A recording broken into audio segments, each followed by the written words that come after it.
really old non-aggression. Once that lesson sets in, you'll see a session. But you got an affection for no progression, regression. The best don't obsess about oppression. Possess weapons, mind and body protect when defense is necessary. Appendix carry. This will vary, nothing is foolproof, but fools fool you. So do you, and lose dudes that want you to lose. So hacks can use you as a stat, but they have been wrong. You are not defined, but just a skin tone. So why attach yourself and piggyback the wealth you didn't earn or lack yourself? I'm telling you to own up to your own success and failures. It's a reason why these sleazy guys have you focused on all the bad news, hoping that it is tattooed in your mind that you will wince without assistance. And now you're dealing with others' experiences. You have no identity of your own, and you're defined by everybody else. No sense of self, hollow and inept, cause you have nothing of your own, and you're defined by everybody else. No sense of self, hollow and inept. I'm not undermining nobody's struggle, and I'm not saying life's a box of chocolate or carnivals. I like to weigh in cause you might have got what you bargained for. I hope you take it in a lot, this ain't an argument for. Part of you gotta be smart enough to know why you partying up. Your art really sucks, the audience starting you up. Chamber of echoes ringing, same brain with names changing, hearing opposing opinion and you malfunction. Characters non-playable, that's why you hate to move. And when you try to save a dude, they get to hating you. They don't want to be saved, but one of these days someone will say they told you so. You're gonna get played, but that's your business. Don't get your wig split, acting an engine. Back up a tidbit. This ain't a diss, kid, so list this. I wish this misfit will get pissed enough to get it, but he mad at all the wrong folk because he missed it. Yo, look, this ain't for sing-alongs. I don't want you to get it wrong. I know what you was tripping on. You've been lied to your whole life, fool. The right to beside you. That's why you always focus on what white dudes do. Fist in the air, screaming loud and being proud. But you are going through the motions. What you leaving out? What have you been accomplishing? Did something get done within a month? You've been marching for the fun of it. The only thing you got is exercise. Wise up and trying to get your eyes up. It's like an exorcist, size up. Existential heat essentially has no mind of his own. And that's why he's an NPC. Mic check, mic check.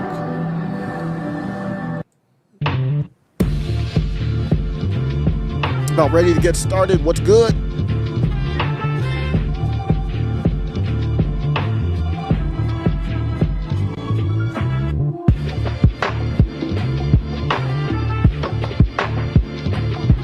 Mike has bad knees. What's up? The Freak Born Life, formerly known as Mike Hartman. Loaded Wrench, The Freak, Ali 004, Toy Mafia, Christian. Here we go.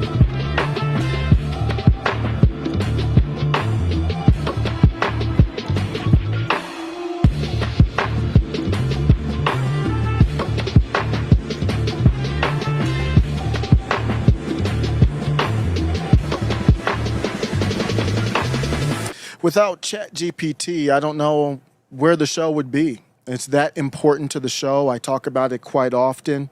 And I'm going to show you what I did here to plan out this show, because I had these news stories. That's what I do, basically, mostly current news stories. And I want to apply it to some larger picture is normally what I would like to do. And I'm looking at the immigration stuff. I'm looking at entertainment. John Oliver, who's a very smart, funny dude, just becoming a complete non-funny person. I don't know how that happens. It doesn't happen organically. And David Lucas was on with Tim Cass yesterday. I'm not going to talk about that, but that's in the realm of comedy. And then I'm like, okay, entertainment, then education, then we see the immigration stuff, the government and the election. And I'm like, wait a second. We saw this before. It's 2020 all over again. It's 2020 on steroids. It's the same thing. It's worse. The lawfare. We didn't see the lawfare in 2020. So I went back for this before we get into John Oliver. Thanks for stopping by. Go by Cyrus. This is the channel Middle MAGA. The classic article, the infamous article, The Secret History. If somebody doesn't know what's going on, this is the #1 article to show them. They might not get it right away, but just, hey, if you're like, if somebody's dabbling into, like David Lucas on Tip, it was a great episode. Great. Cassandra McDonald's just in her bag with, she's just pulling the best of the best. I mean, and the timing is always perfect. I don't know how that works out. but God is good. But you look at it, and David Lucas was talking about how he was a Democrat. I voted for Obama twice. I was, I don't know if I would ever call myself a Democrat, but I was that NPC shill.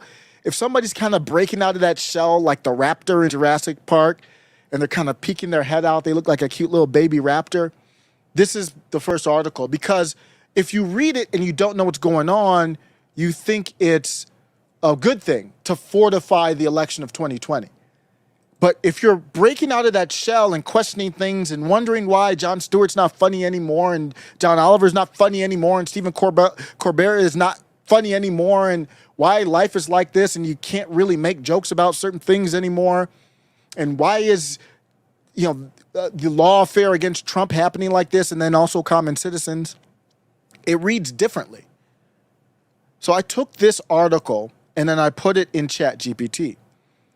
And I said, here, I don't even know how many times I've read this article, but I just need it in a more digestible form. So I took it and I said, hey, let me put it in ChatGPT. And when I did that, it really created a chart that made it kind of palatable to kind of digest. And what I said was, I said, ChatGPT, analyze this article for me. And put it in a format, a simple table format of all the groups that were helping to fortify the 2020 election and what kind of institutions, larger institutions, you would put them into. And this is what came out of it. This is what I'm going to use as the guide for the show. I'm going to end with media and then transition into John Oliver. So the categories, governmental institutions, for example, just state and local election officials. I'm going to get into that with San Francisco a little bit later. They needed to have protective equipment. This is a quote from the article. But the important part, this is 2020, they needed to pay for postcards, letting people know they could vote absentee, or in some states to mail ballots to every voter. We know what that was all about. Legal institutions. In this article, I believe the only one that was mentioned was this protect democracy, but we know there's more than that, especially now in 2024. They expanded this. When legal institutions now means government institutions, that's what's happened to Trump in all these cases and all these people. The quote from the article, protect democracy, this is supposed to be a nonpartisan, nonprofit organization dedicated to preventing American democracy from declining, which we know if you translate that means into advocating the decline of American democracy. The quote was, it was assembling a bipartisan election crisis task force. Bipartisan means non-MAGA, non-populist, non-classic liberal. It turned out that once you said it out loud, people agreed, and it started building momentum. Economic institutions, the U.S. Chamber of Commerce. You look at the U.S. Chamber of Commerce, all it is a lobbying group with a bunch of companies in it. And they put together a statement along with religious groups and unions, and they said, quote, it is imperative that election officials be given the space and time to count every vote in accordance with applicable laws. We call on the media, the candidates, and the American people to exercise patience with the process and trust in our system, even if it requires more time than usual. What that meant was we needed, after you went to sleep, to find out how far behind Biden was from Trump, to go ahead and fill that in with the mail-in ballots that you saw above. All detailed out in the open in this article. Continuing on. That's business. This is literal fascism. Displayed and explained in this article, one of the most monumental articles of our time, without question. And then I'm going to get into modern stories, but this is what the framework is. Religious institutions. So you wonder, well, why do some Christian organizations have drag queens walking in their church and celebrated? Like, that's fine to have a drag queen, but to be worshiping them, why does that stuff happen? Well, because they're part of this whole thing that's going on. This statement, along with the U.S. Chamber of Commerce, LinkedIn, the AFL-CIO, this is the unions, and everyone else. So the same statement that I just read above. We're not done yet. Social media companies, of course, we don't even need to get that deep. That's the one we all know about. I'm on the platform right now. They're all CIA ops. General media entertainment institutions. Let's read the quote from the Shadow Campaign article of the cabal that was rigging, fortifying 2020 and now 2024, clearly. The public awareness campaign had worked. TV anchors were bending. This is a quote from the article. I'm not saying, you would probably think I'm ad-libbing, they were bending over. No, that's from the article. The public awareness campaign had worked. TV anchors were bending over. Pause. Backward to counsel caution and frame the vote count accurately. The question then became what to do next. And they were emphasizing the media's role in managing public expectations because the public might be, Donald Trump was up in all the swing states, basically. We went to sleep. There was a pipe that burst and all kinds of stuff. We've seen videos of buckets of stuff coming in overnight. And then we wake up and Trump's still ahead. But then over the days, his lead shrinks and shrinks and shrinks. And then he loses. So you manage the expectations going in. You manage the expectations going out. How do you do that? With the media. And that brings us to John Oliver. Before I do that, let me check the chat, see how everybody's feeling. It is Tuesday, people. Richard, what's good? Richard says, not on topic, but I think I broke my father-in-law by asking him if Trump got more people working during his administration and how. He freaked out because he couldn't answer. That's funny. Now, Richard, have you converted over? Because I thought you were more in the, I'm trying to find a respect for the Democrat side or... But that's good, man. You always been friend of Christian. Thank you, $5 super sticker. Gets me hype. Thank you. Richard, their ops manual, Ali 004 says their ops manual. Yeah, let's take a look at their ops manual in work. And we transition to one of those institutions from the article. And that's what I see when I see John Oliver. Here's a cool thing. Twitter has articles now. It's not out for everyone. There's kind of like a little, I don't know what this works, this little hack that you do, but I was able to follow the directions on the hack.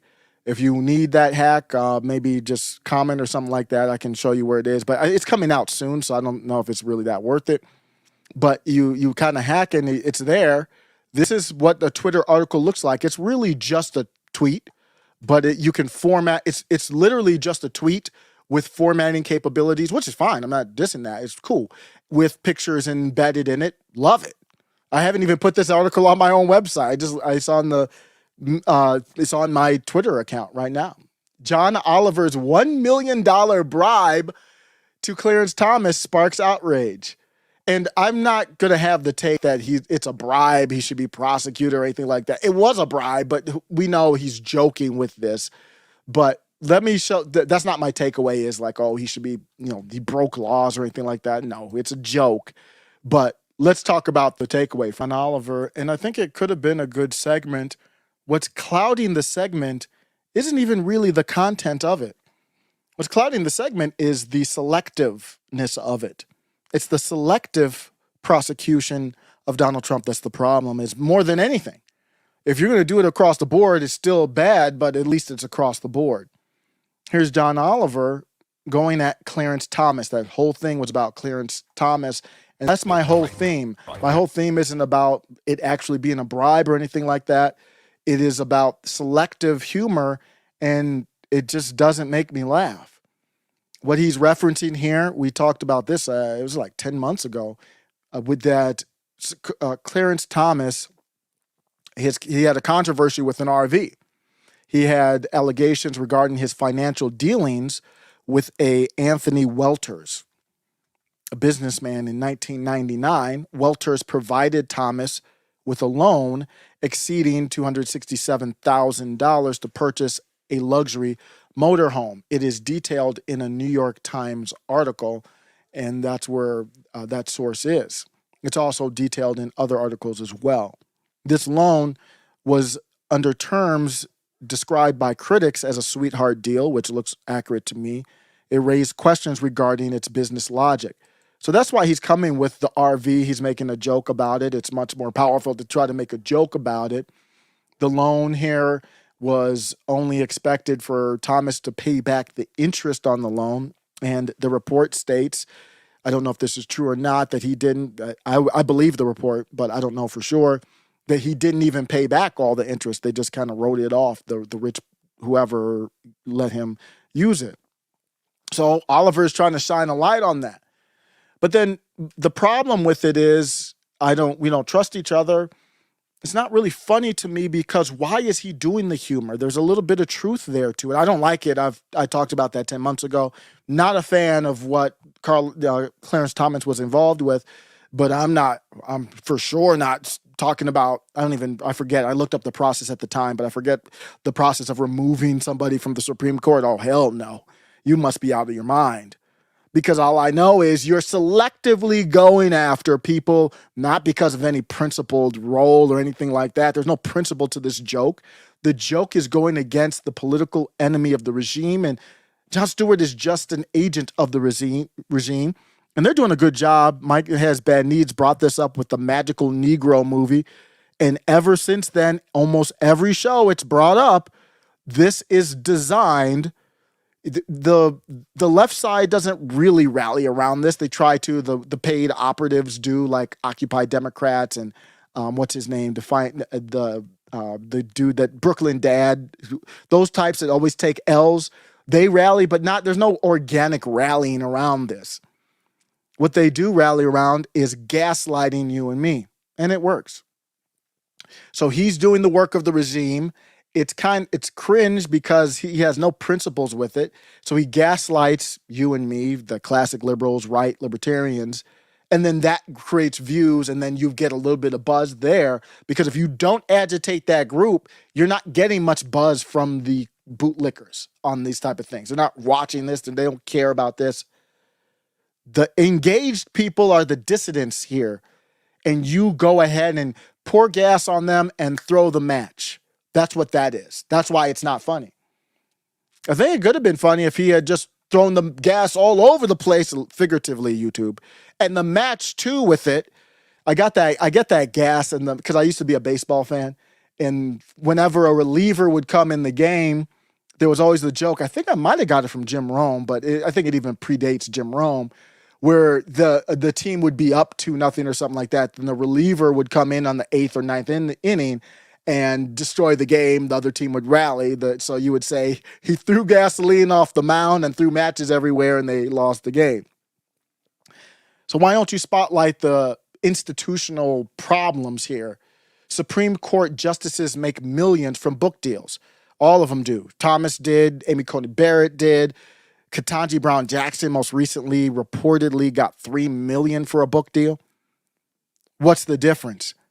I agree that Clarence Thomas, there's certain things, I don't forget the exact details of which one, that he didn't report. That's what they allege, that he had to report. It's so difficult to follow this stuff because I got to look in and see, did he really have to report it or not? But regardless of all that, he should. We need to know what the conflicts of interest are, even with his wife too, who Jeannie is, she's a firecracker. But so take away the reporting part of it. What's the difference? He just got a book deal from a major company, $3 million allegedly. Sonia Sotomayor, Barrett, all of them get these book deals. They get paid from this. You don't talk about the problems there. Let's take a look at this. What about the ethics of super PACs, all this money that's going into politics? I don't hear anything about this. What about the FTX scandal? And not just the FTX scandal, how it played into the elections. That part, I don't hear anything from John Oliver types on that part. Why is that? Nancy and Paul Pelosi have been at the center. There's other people who are outperforming them now, believe it or not. But with insider stock trading, you know where I'm going with that. I haven't heard John Oliver talk about that. Now, he doesn't have to talk about, you can't talk about every topic, but obviously he's not balanced on this. So he's taking a picture. He's talking about Clarence Thomas. This is back in the day. This is 2014 or 19. Let me look. This is 2019 New York City Gala, 2019 New York City Gala. John Oliver with in there with Jimmy Fallon and Trevor Noah. So this is John Oliver right behind. For Nancy, I don't think you want to be behind. The assets are in front. But he's taken a picture with Nancy Pelosi. He wants access, obviously. I mean, I would take a picture with Nancy Pelosi. I would have no problem. And I would also eviscerate her verbally with her mistakes too. But obviously, John Oliver doesn't do that. That's why it's just not funny, John. And I think the takeaway from that is if you're not balanced, then, and that goes for everyone. I'm going to talk later about even MAGA as well. If you're not balanced, then it just doesn't work for me. Let's take a look and see here. Let's see if Richard responded. Lazy afternoon, still in recuperation. All right, Christian, recoup. I hope everything's going good in recovery.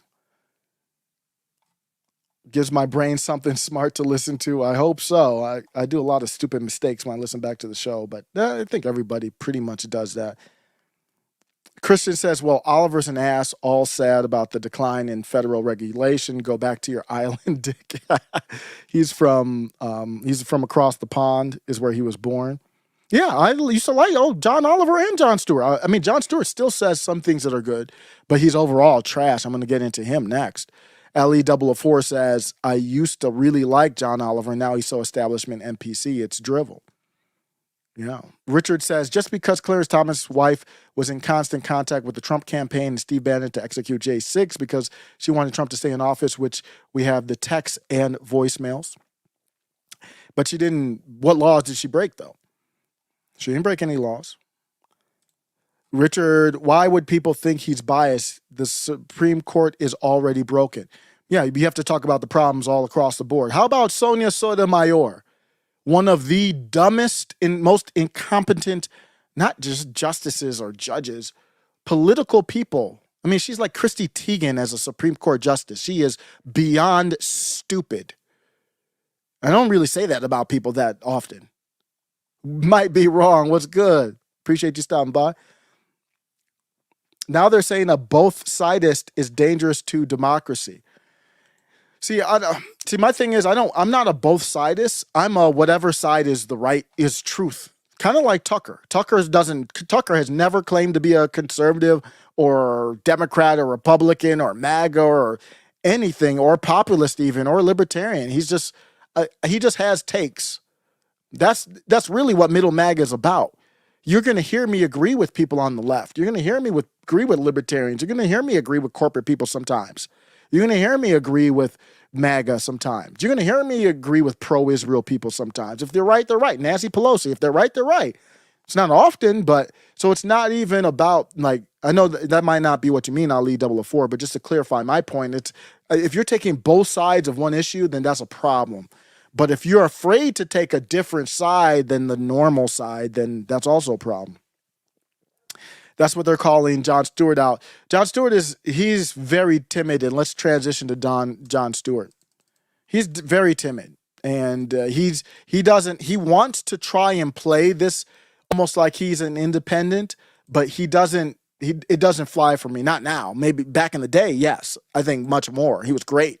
Whether he was independent or not back in the day, he was funny back in the day.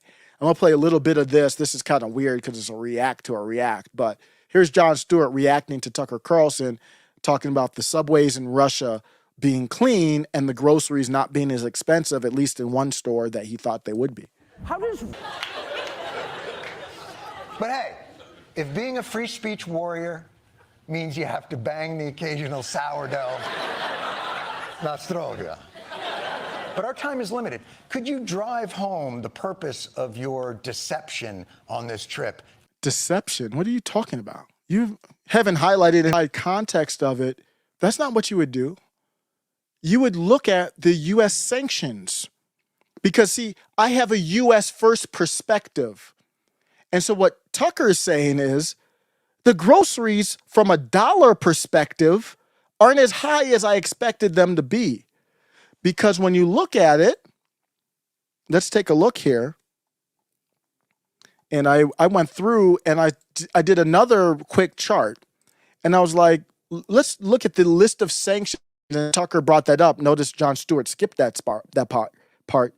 Jon Stewart skipped the part where Tucker was like, why are these, I forgot what they were, Skittles or M&Ms here? I thought there were sanctions. I thought people were boycotting. And I think I have them in here in this thread here. Or maybe I put it in the other one. So I said, what's the list of sanctions Russia did on America? And are they working? Maybe they are. Tell me. That's the context that I would like to see, if you want to provide more context to it. And I don't, shoot, I forget if I put it in this one or the other one. My list of Russian sanctions. Oh, I put it in a reply. So let me go with it. I think I know where it is. I think I replied to somebody. That's why I kind of like replying to people, because it makes me have to answer. There's a Twitter troll who replies to a lot of my tweets, which I like because it forces me to think how to address it. Say this was a serious person. How do I address it? And let me go into that. So here's the sanctions. I had to go to the media section. So here it is. So I said, ChatGPT, give me a list of the sanctions the U.S. did on these people, on the Russians. So they did asset freezes and banking restrictions. And I said, what do you think economically? I already kind of know, but I just want to get from ChatGPT. What do you think the economic impact of this would be? They said that it would limit Russia's access to international financial markets, potentially increasing inflation and making it difficult for Russia to finance imports, including food, leading to higher grocery prices. So what Jon Stewart did was, to me, attempt to cover up for the regime. Wouldn't you, if you want to debunk Tucker, I'm all for it. Wouldn't you go and say, before the Ukraine-Russia war, here's what the grocery prices were. I'm doing this by myself. You got a team of people. You're a professional comedian. They write your jokes for you and they do the research for you. So you could say, team, I'm using ChatGPT, kind of like my team. Team, go find me what the prices were before the Russia-Ukraine war and then after. But then, see, that would be problematic as well, because the sanctions really would be going at the regular people. Who are they really hurting? But the design of the sanction is to get the regular people to rally, to overthrow, so Putin isn't as popular. So you look at Putin's popularity, he's a dictator, so who knows if it's accurate? He's still popular right now. So regardless of if that's fake or not, he's not losing power. So the joke here to me is on us, the taxpayers. Joe Biden, you did export controls, technology bans, oil and gas revenue reduction, targeted sanctions, trade restrictions, and import bans, and they look like they're fine to me. If they're not fine, tell me why they're not fine. That's the takeaway for me there. Sanctions always hurt regular people. Yep, I agree. But that's really probably why he wouldn't want to go with that angle, because I'm not for sanctions at all. But that's where, when I look at this, I'm like, what are the sanctions doing? Remember, I haven't talked about it in a while. What's the ruble compared to the dollar? We talked about that months ago. I was like, what's going on?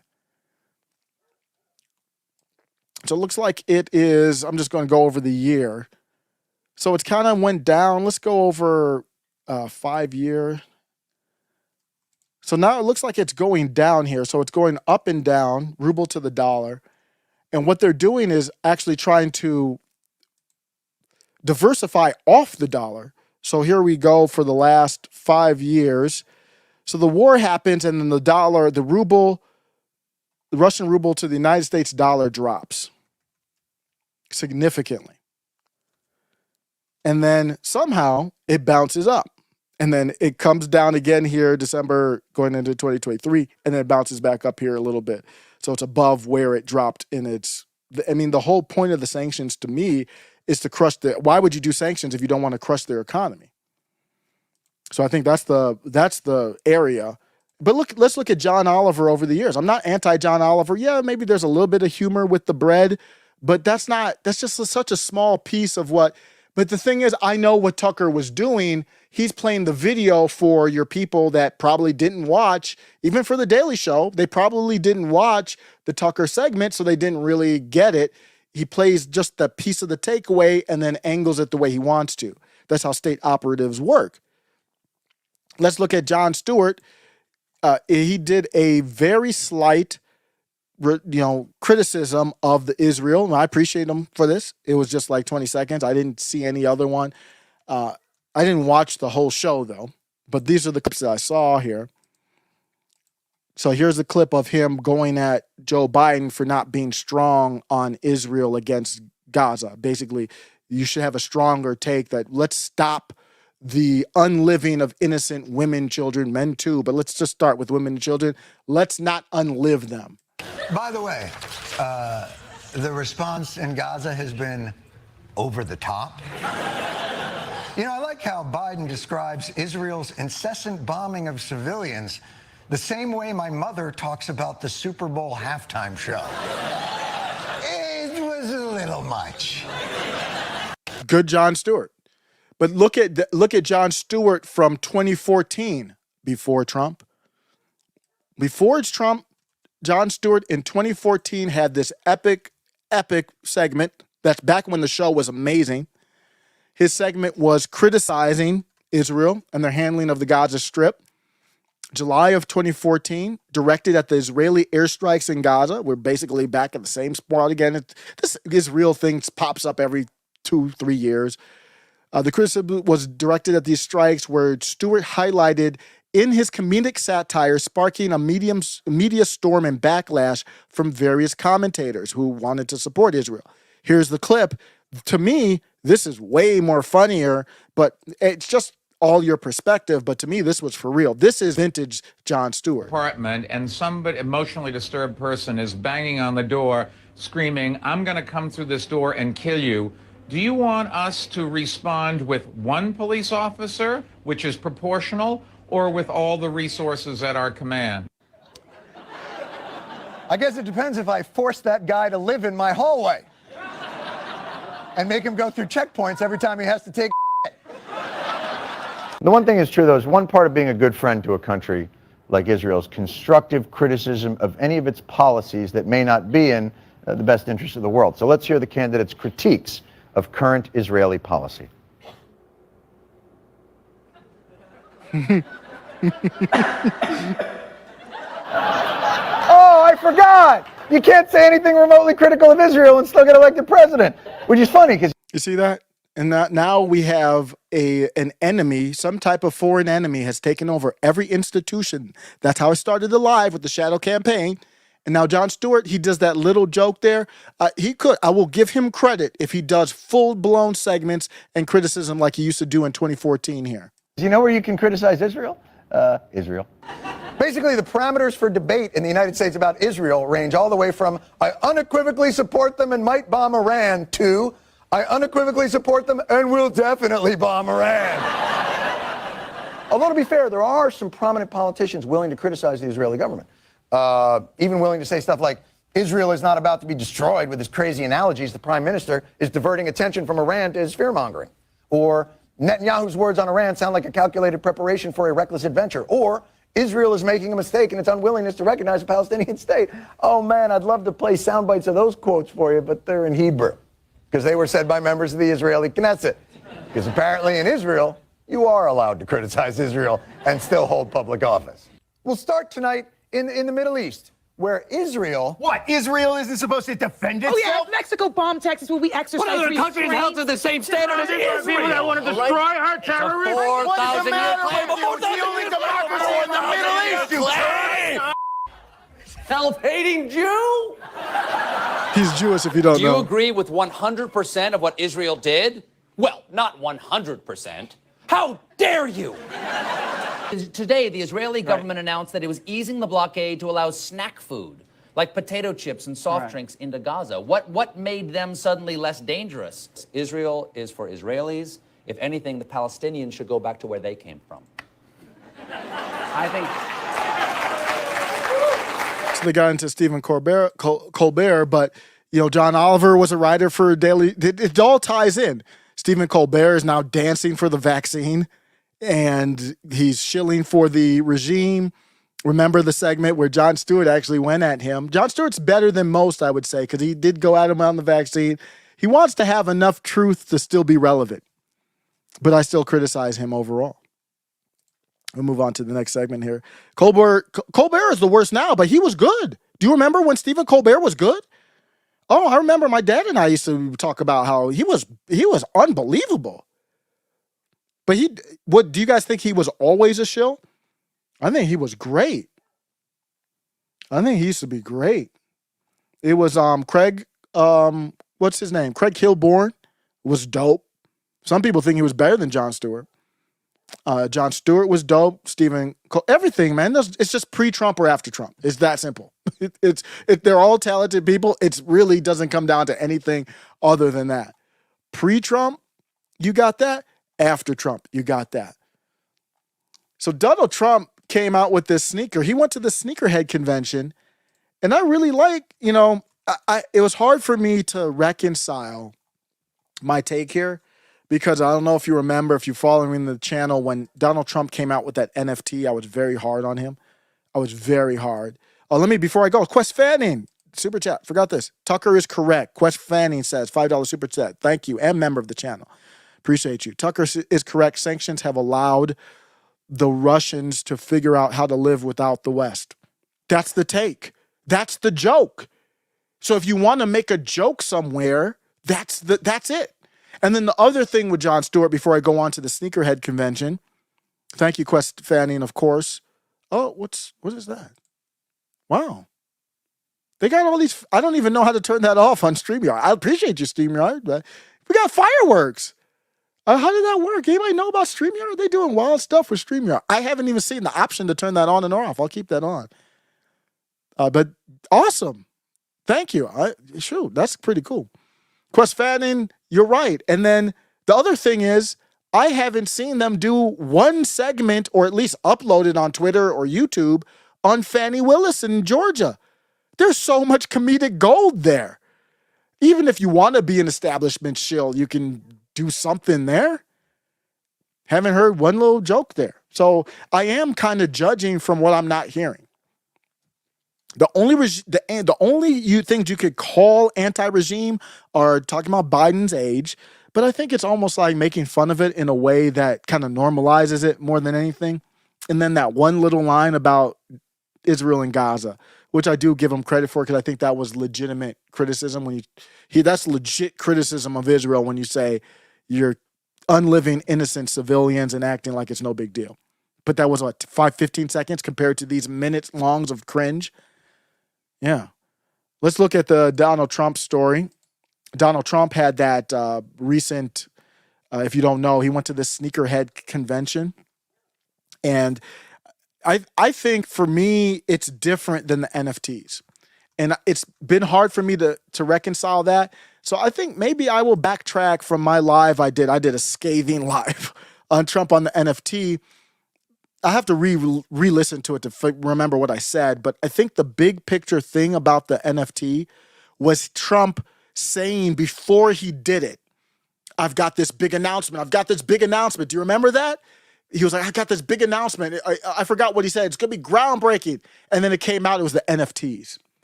But he had done a digital platform, digital Bill of Rights tweet at the same time. And I'm like, you did this stupid NFT thing. And the Bill of Rights stuff was the big thing. I know that bores people, but it was actually great policy, I think. Great topic of discussion. And he kind of clouded it with the NFT BS. And I think that was my big point with it. And I was really, really heated about how he did it.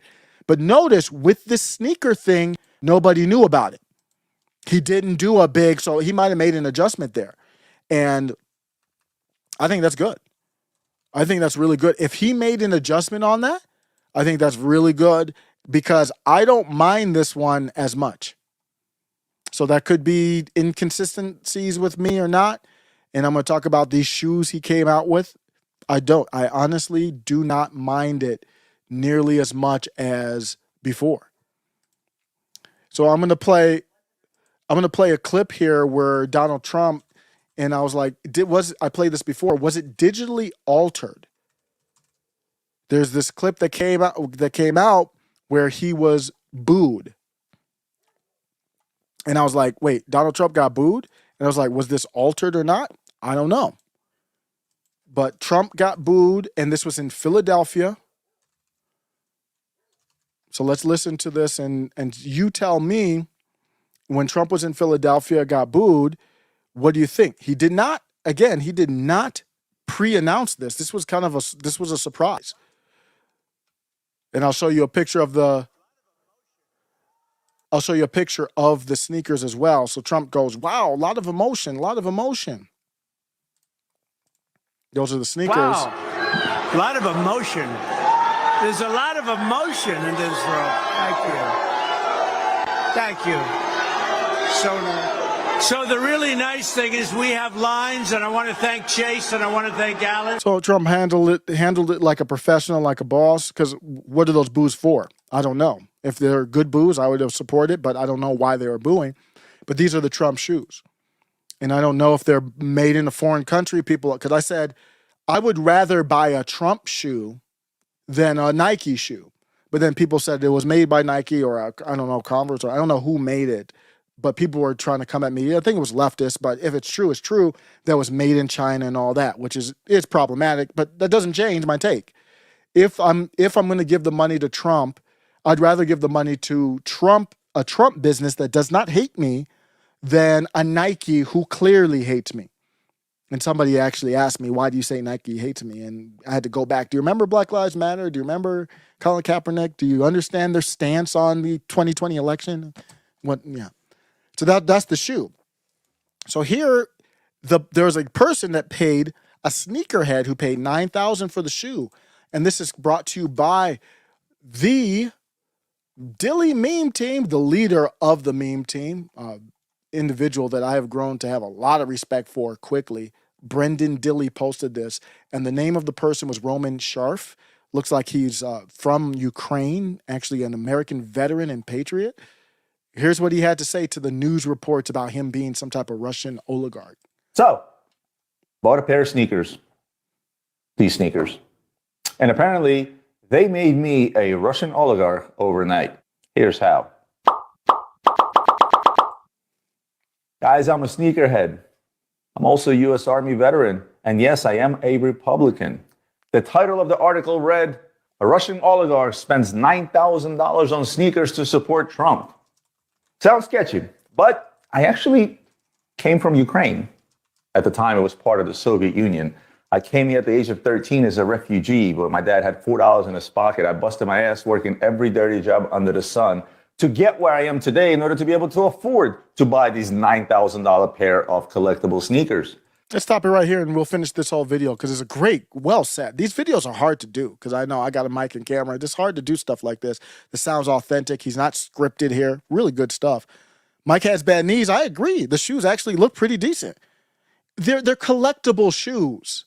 So they're not supposed to be, I'm not a sneakerhead myself, but I know sneakerheads is kind of a hip hop thing. There's a lot of sneakerheads who listen to hip hop. So I've seen a lot of them. They've got closets of stuff. They keep their shoes clean, neat.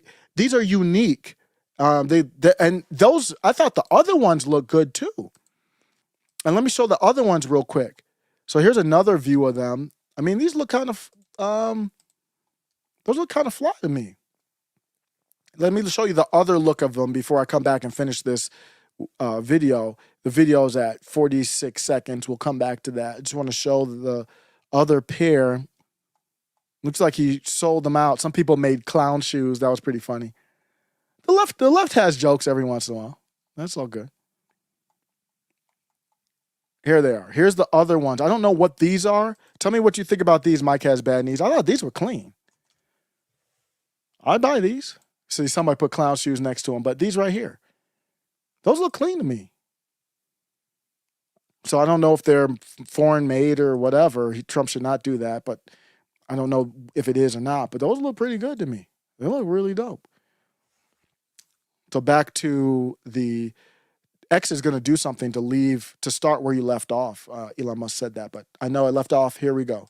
The headline of Russian refugee, Ukrainian refugee, or perhaps maybe just a man, that would not get as many clicks as a Russian oligarch. I even saw a tweet from a Ukrainian patriot that said a Russian shady watch dealer bought $9,000 pair of sneakers as a way to move money to Russia somehow. Of course, I kindly asked the author to check the fact that my own charity raised over $250,000 of aid to Ukraine since that war has started. And just to be clear, if you want to do a charity because he's from Ukraine, I fully support you. That's fine. That's not taxpayer dollars. Got no problem with that. That's the country you were born in, but obviously he loves America. That's the country he was born in. So the reason why I'm bringing this up in regards to the bigger picture, look at how the media smeared him. And then not just the media, everybody else has to smear him in social media. They don't even know him. So he's like, I'm from Ukraine. You call me pro-Russia. I'm from Ukraine. And my company that I built, working my ass off in America, I donated money to the Ukrainian cause. Before putting out accusations or stupid tweets, if you will, I wasn't trying to make a political statement by buying these shoes. Of course, the internet blew up. I'm getting comments and messages from on IG from people saying, oh, I am no longer following you, or I'm unfollowing you because you're a Trump supporter and I'm no longer doing business with you. It's funny, here I am, maybe I'm silly. I thought that people done business with Luxury Bazaar because we've been in business for 21 years because of trust, because of personalized customer service that we provide and great pricing. But I guess I was wrong. You know what saddens me the most about this whole situation is that over something as stupid as a pair of sneakers, it showed me so clearly once again on just how divided our country is.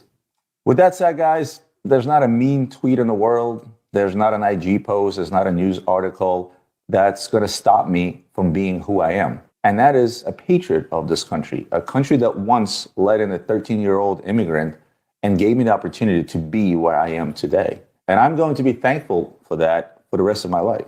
You want to hate me for wanting this country to be great again? Go ahead and judge the sneakerhead.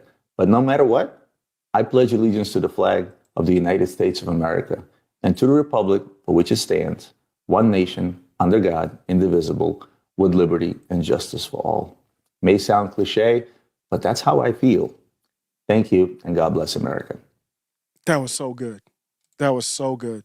Man, that really hit home for me. The way he did it, it was authentic. He wasn't too, he didn't come too angry-like, very grateful, just telling his story. So much that stuff that the mainstream media doesn't want that stuff out. They don't want that. That's dangerous stuff right there. That is not going anywhere. They don't want that outside of social media.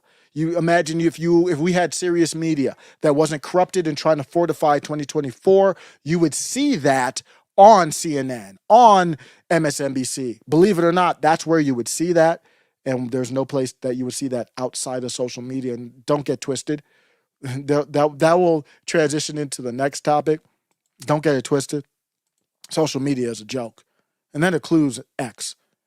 And I'm really, really at my wit's end with people who give Elon Musk credit, but then don't tell the whole story of the problems that are happening now under X. I am not, and I've been probably a bigger Elon fan or supporter than a lot of these people who are bigging him up now. And you remember, I was popping bottles, and those days are done. Those days are done. We know what Elon is about right now, and our interests might intersect more. But when we talk about the fundamental problems that I thought, I was popping bottles because I thought fundamental problems were going to be fixed. Because if fundamental problems were fixed, it would help Elon Musk with Twitter or with Tesla and SpaceX and all that. No. Elon Musk said, if I manipulate things in the same way they manipulated things, then I will get power underneath this structure that's fortifying 2024, and it would help me out. You see the difference? That's why I have a problem with Elon and X. And you look at, Elon said, I'm going to make the algorithm public. He did, in a way. He did, in a way, make it public. Why do I say in the way? Because it's static. You can't see it now. You've got a static view of it, to my knowledge, from months. The most recent that I saw was from months ago. You got a copy of the code. Not only do you have a copy of the code, it's not all the code. There's a front end algorithm, and then there's the back end algorithm The back end is where we get bent over. That's why it's in the back. So let's take a look. And this is all about fortification to me. Elon Musk is not a pro-Trump dude. That's why Trump was very smart. Let me retract. I do retract this take. I criticized Donald Trump very hard for not going back on X. He was absolutely right not to go back on X. It is not a friendly platform, and he was able to bring big up his Truth Social. I don't go on there because it's too much of an echo chamber for me, but I'm not against Trump. Want him to get his money. They're obviously trying to come for his money. He got to get his money. People want to donate to Trump. Got no problem with that. I didn't even have a problem with Florida if they wanted to give money to Trump. I really would rather that money go to the regular people for J6. J6, Georgia 19, Michigan 16. But in that general direction, got no problem with it. This is warfare. So you've got to fund the side that you want to be on. But so let's look at, because if he went on Elon Musk, he couldn't do the Trump stuff that he does on Truth Social because Elon Musk has that community notes thing. Then he controls the virality of each tweet. And the community notes controls the virality of each tweet. And then the monetization of each tweet. It's disgusting. Community notes is awful. But here, I'm going to go like the algorithm. This is all within the fortification of 2024. If you use the term free speech in the same sentence as this platform, unironically, you might be an effing clown. Let's go look at the algorithm. I looked at it myself. It's a lot to look at because I wanted to put it in ChatGPT. But from when I looked at it, everything here is accurate. Alex Finn, let's go look at the platform for free speech where all the government officials, Elon, DeSantis launched his campaign on the X Spaces. So this is important. Engagement feel down for you is because you keep breaking the rules of the algorithm. What happened to the First Amendment? You don't think we should be covered on this? He went through all 13,000 lines of code. I didn't go through all 13. I just went over what he went over here. He had 6 landmines that he went over on this. If you're following too many people, I'm following too many. So a lot of this people said this carry over from the old regime. Okay, well then Elon can come out and say he has said for some of this stuff. When is it going to change? Do you disagree with this? We're in the election year. I mean, how hard is it to change this stuff? How hard is it to not have an algorithm? Maybe we should go back to MySpace. It's Elon's product now. He owns this now. If you're following too many people, it will destroy reach. What does that have to do with your reach? Why is that a problem?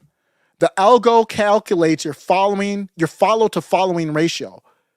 And if it's off, then your engagement will suffer. He even acknowledges it stinks that this is a part of the algorithm. It should be encouraged. So here's what it is. If you want to, I'm not abiding by this. This is ridiculous. I'm not abiding by any of this stuff. I have about 50% follower to, if I feel you're interested, I want to hear what you have to say. I'm following. If you want your following to be max 60%. Oh, I guess I am in it because I don't think I'm at 60%, but that's not on purpose. You want it to be max 60% because I think I'm about 50%. If your ratio is off, meaning how many people do you follow? How many people follow you? So I have 15 people following me and I follow 7 people, I'm under 60%. If your ratio is off, don't start mass unfollowing. You can get banned for that. That's probably kind of like bot detection, so I don't have too much of a problem with that, but we do need to legislate that.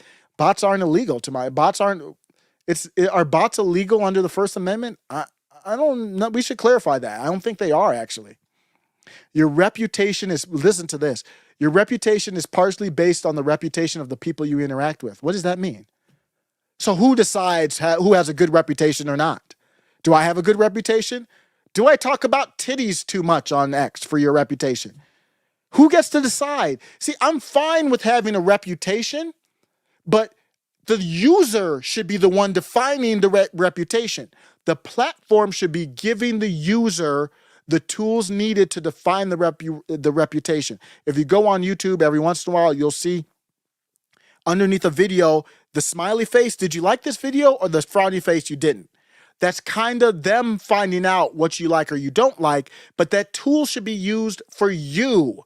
So if somebody sends out a tweet, they can ask me every once in a while, hey, did you like this tweet or not? Why did you like it or not? And then I might say, I liked it because I do want to hear from Israeli shills or Donald Trump shills or Joe Biden shills. Or I don't like it because Matt Wallace, to me, I'm not a big fan, and I'll have to articulate, this is not a trusted source for me. And then it will say, here's your history of choices based on you and you alone, not X or Meta or Facebook or Instagram or YouTube. You decided this is your reputation. All for that. But that's not what they're doing. They decide reputation. How do they decide reputation? Reply to somebody with a bad following ratio. That's your reputation. So if I reply to somebody who has 1,000 subscribers, followers, they need to reframe that word. I don't even like the word followers. 1,000 followers, and they also follow 1,000 people. That's a bad ratio, and your reputation gets hurt if you like, retweet, or follow them, or if you do any interaction with them that registers other than kind of viewing their tweet, then you lose reputation off of your account. What? It says you get dinged too. Tread carefully with your likes. That's where the free speech in our country is right now. Action items. Before interacting with anyone, quickly verify their account. Hover over their name and quickly view their following ratio. It doesn't matter what they're saying. What they're saying could be golden, but the following ratio is off. That means an account with 1 million followers ain't retweeting you. Don't reply to comments under the show more replies.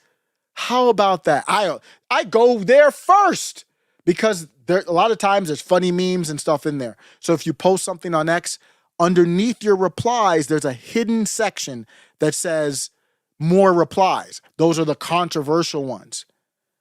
So if you reply to those comments under there, you lose. I don't even know how I have followers on Twitter because I break all these rules. Build a strong network of obedient. See, that's why Elon hasn't changed this. He likes that. It funnels people into not the Nikki Haley. He wants a Nikki Haley type that's not, I think, that's a little bit more anti-war. If Nikki Haley was more anti-war, she would make Elon Musk jizz all day. So you go on and you keep seeing the problems here. Talking about controversial topics. Listen to this. There are blacklisted, this is today, right now on X, blacklisted topics you cannot talk about on this platform.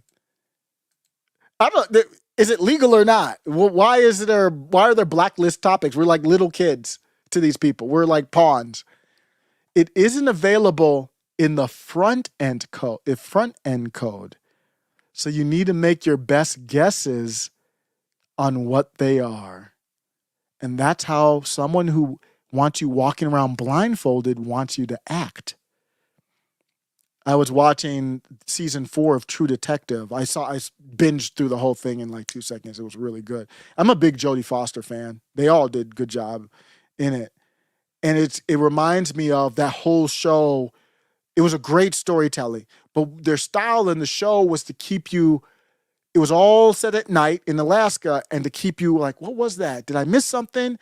And that's good in their storytelling because it was harder to unpack the story. I didn't fully even understand the story until like later they kept unpacking it. In this thing, we have the WEF, World Economic Forum, the CEO of the platform, keeping you in the dark. Why don't they tell you what are the blacklisted topics? Why wouldn't they tell you that? If they really wanted you to stay away from the topics, why wouldn't they tell you what they are? Think about that. Because they want you in the room, the town square, blindfolded. And you think in your head, what do you think those are? What do you think those are? Elon Musk just bent the knee to Israel with Ben Shapiro. You think that's probably in the back end code. That's the bend over code. Best bet, don't get spicy on your timeline. I break all these rules. What do you mean don't get spicy on your timeline? I'm a grown-ass man. You don't have to follow me. We're treated like little kids out here. Action items. And he's saying that not you have to, but if you want to grow quickly, you have to follow this. See, look at libs of TikTok. Libs of TikTok, she's posted stuff that shows she's understood this the whole time. Props to her. I'm not against Libs of TikTok. I just think she doesn't talk against Israel very often, and we know that why that is. But other than that, we don't have a beef. Just like Carrie Lake, same thing. Other than that, we don't really have too much beef. But she knew these things, and she navigated it beautifully. Talk about trending topics, of course. I have no problem. Well, talk about trending topics, but don't get too controversial. I have a problem with that. Put yourself in an advertiser's shoes. You see what happened to Dom Luker. If whatever you're talking about would make an advertiser uncomfortable, you probably don't want to talk about it. That's literally my whole show. My whole thing. If I'm talking about something that's advertiser friendly, I'm out of my realm. Using outside links immediately destroys your reach. I don't think that's not a violation of the First Amendment, in my opinion. First Amendment protects you to say what you want to say, but if I go into an establishment, the First Amendment doesn't protect me. If I go into McDonald's, it doesn't protect me advertising Burger King. So I can talk to other people about Burger King. I guess you can't even do that. You can't even walk around the customers and talk about it. They could kick you out for that. So but if you treat them as a public town square, I think we have to think through that. I don't have a problem with banning links to other, like I'm going to post my Substack link or Middle MAGA link. I don't have a problem with deboosting that, actually, and I have to articulate that because that's taking people off that town square to another one. I don't think that should be allowed, but maybe that needs legislation to be cleared. And so I understand why that's done. I never really had a problem with that. They want to keep you on here. Now he has articles. So I did my show. I didn't even show the Middle Mag. I'm on YouTube. It doesn't matter. But I didn't post a link to my article on John Oliver to the Middle Mag website. I'm on X. I'm fine with posting it from the X standpoint. And then I have my website in my profile if you want to go visit it. So that's where you see the problems. That's enough there. I think that's the gist of it. There's a lot of problems. And all those problems hide more problems. How many FBI agents, CIA agents, ex-Mossad, these are all ex-agents, work for Twitter right now? We don't know. They're working on that back-end code. Quest Fanny says, keeps you self-censoring beyond existing taboo. $2 super chat. Thank you, Quest Fanny. Quest had to get that in. That's exactly on point. He's talking about that one where I said there are blacklisted topics. So maybe that's part of the reason why he let the code out. Who knows? There's blacklisted topics that you're not supposed to talk about. But what topics are those? We don't know. So you self-censor yourself. So you could easily, especially if you're hungry to try to just gain follower. You'd be like, there's a lot of topics. I could talk about Taylor Swift. I could talk about the Super Bowl. Am I going to talk about Speaker of the House Mike Johnson being very bad and terrible and that he needs to be vacated as well? I don't know. Is that a blacklisted? Is that a back-ended topic or not? If I talk about Nathan Wade allegedly licking whipped cream off the toes of Fannie Willis, is that controversial? It's allegedly. Do I have enough evidence? Can I make a joke? Is it a joke? I don't know. Did he toss her salad? Can I say that or not? Is that going to be deranked or deboosted? Yeah. So I'm going to self-censor myself. I don't play that. But you're right, Quest Fanny. 100%. Quest Fanny said, I grew my Twitter account by sharing great articles. Word. We can fight through this stuff, and the Dilly Meme team has fought through it. They know a lot of inside stuff, I think, about fighting through the algorithm to do their controversial stuff. They're very smart. But Quest Fanny, seen Quest Fanny on X for quite some time. Great stuff there. Fanny feet. If you're a fan of Fanny feet, does that lower my reputation? I'm not, by the way. If I was, I would tell you, but that's a no. If you're a fan of Fanny feet, does that help your reputation or hurt your reputation?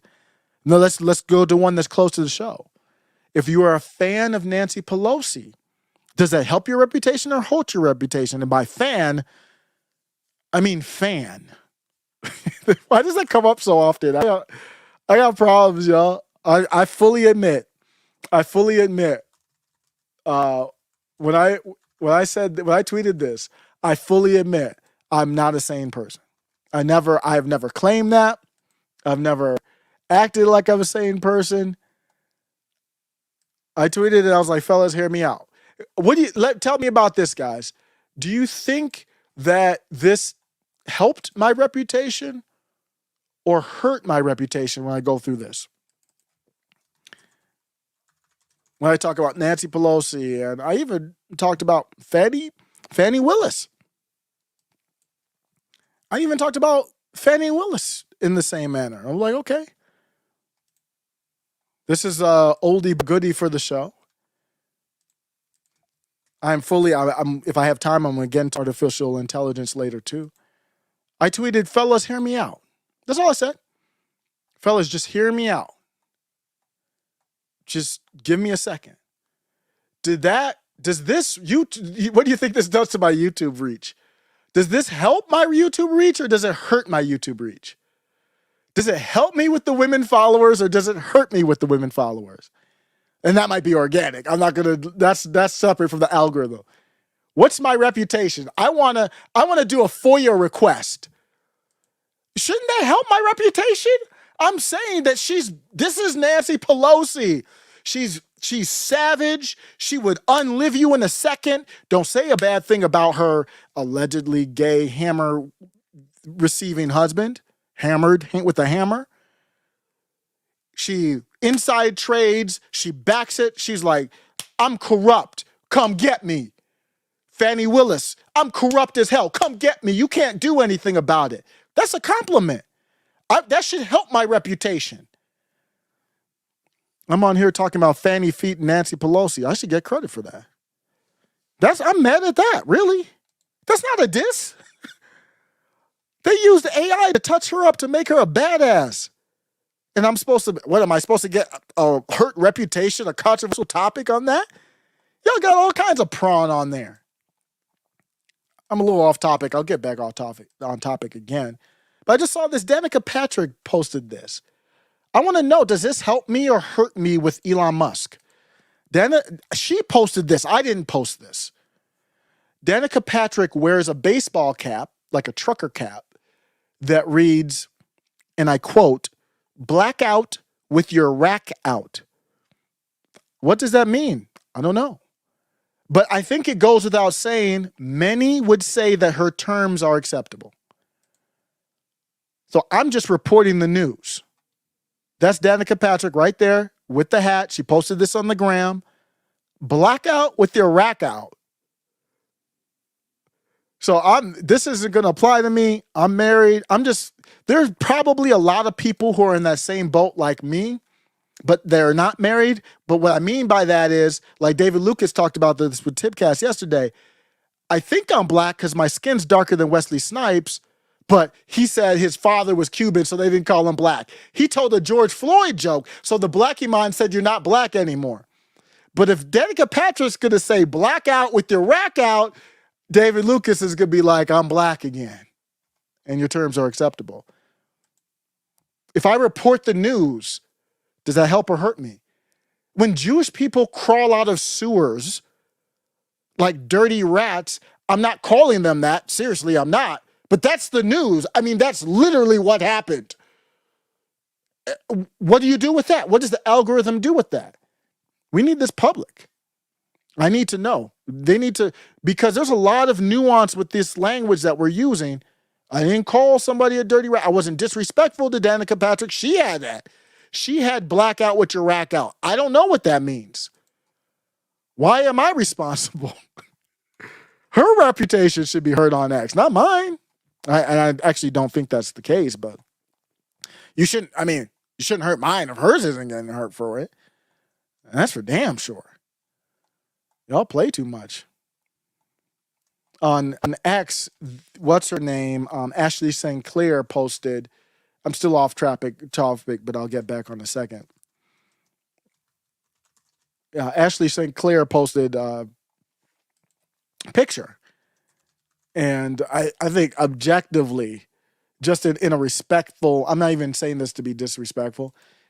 What's her name? I'm going to say her name here. I don't remember her name here, but She is one of the more attractive women I've ever seen in my life. This woman here, the anti-climate change. I don't even know what she really is. So she posted this tweet, and here's the picture. And that's all it is. She said something to the effect of, you know, extremists never looked this good or something like that. And it's Ashley St. Clair, and what's her name?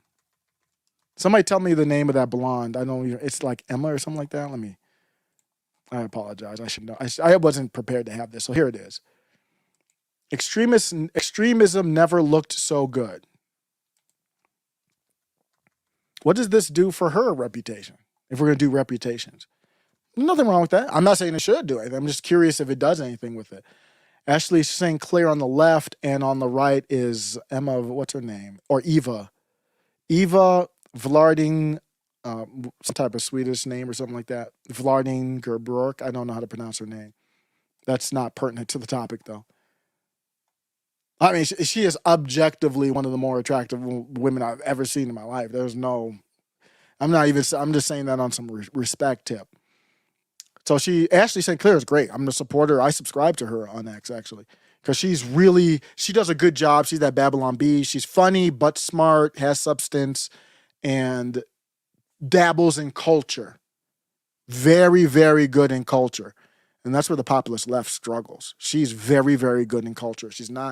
I don't think she's good on Israel, but she's good. I mean, there's a lot of people bad on Israel.